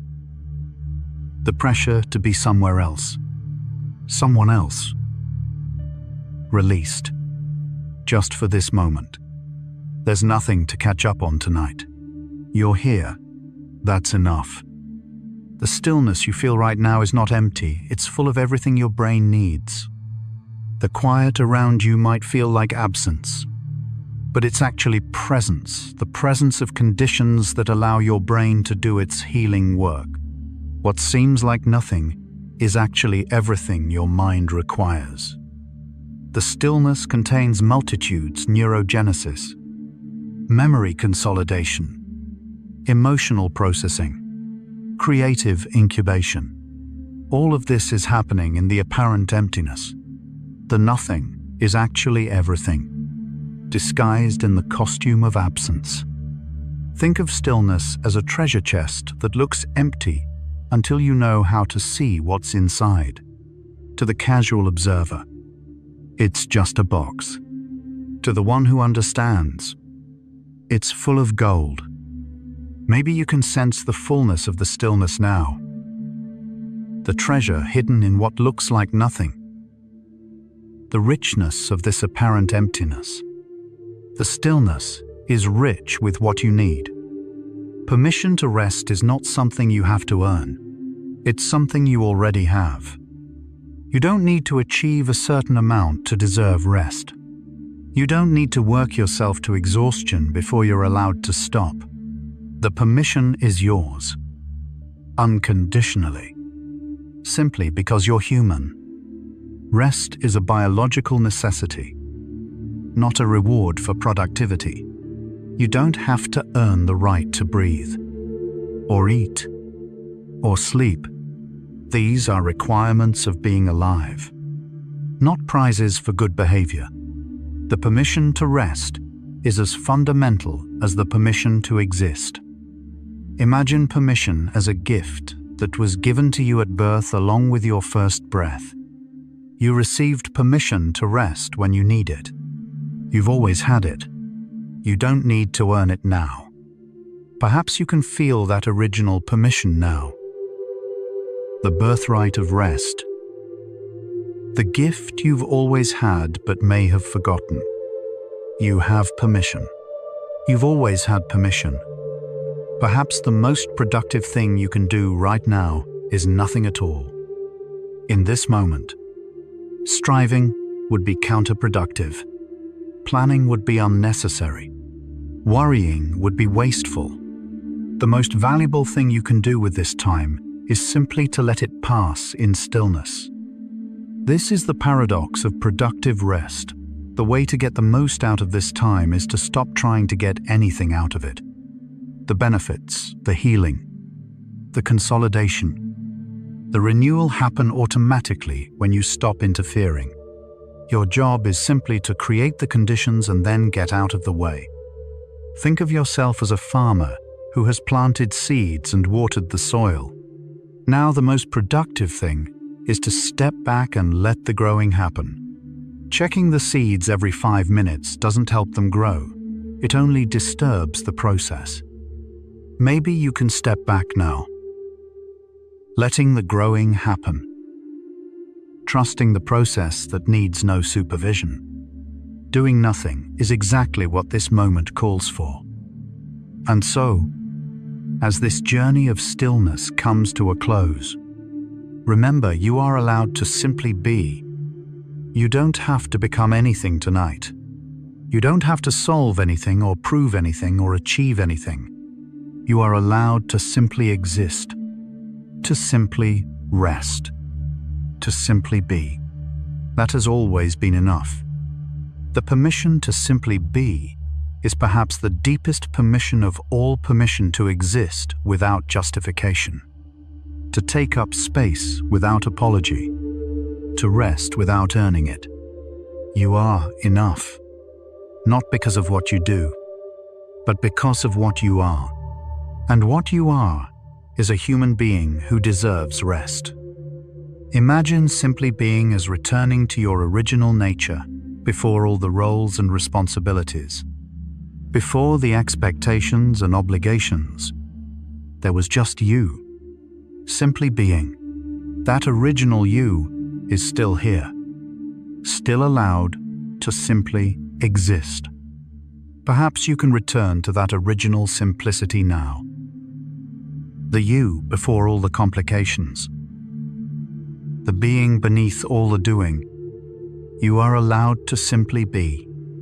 Tonight, we've wandered through the quiet landscape of your own mind, from the biology of silence, where new neurons bloom in the dark, to the gentle rhythms of brainwaves, slowing like tides at dusk. We've visited the wisdom of the wandering mind, the creative power of the default mode network, and the ancient art of simply being still. We've explored how silence grows brain cells in the hippocampus, how brainwaves descend from the busy hum of beta through the calm ripples of alpha, the dreamy depths of theta, toward the profound stillness of delta. We've discovered that mind wandering isn't a flaw, but a feature. That rest isn't laziness, but maintenance. That doing nothing is actually doing something essential. Think of tonight's journey as a map. You've been given a map of the territories within your own mind. You can return to any part of it whenever you want. The landscape is always here, waiting to be explored again. Maybe some of these ideas will stay with you. Some of these images will return in quiet moments. Some of this understanding will deepen as you rest. If you're still awake, that's perfectly fine. If you drifted off somewhere along the way, that's perfectly fine too. There's no wrong way to rest. Perhaps, one last time, you might let your shoulders drop, feeling them settle like leaves falling to rest on still water. Let your jaw soften, the muscles releasing their ancient grip, the teeth gently parting. Let your breath find its own slow rhythm. Not controlled, not forced, just trusted to know its own pace. And let your mind do whatever it wants to do, wander or rest. Think or dream. Hold on or let go. It knows what it needs. It's been doing this your whole life. The stillness you found tonight will stay with you. It's always there, waiting in the quiet spaces between thoughts, in the pauses between breaths, in the silence beneath the noise. Whenever you need it, you can return. The door is always open. May your dreams be gentle. If dreams come, strange theaters where your emotions do their quiet work, may your sleep be deep, the profound delta rest where your body rebuilds what the day wore down.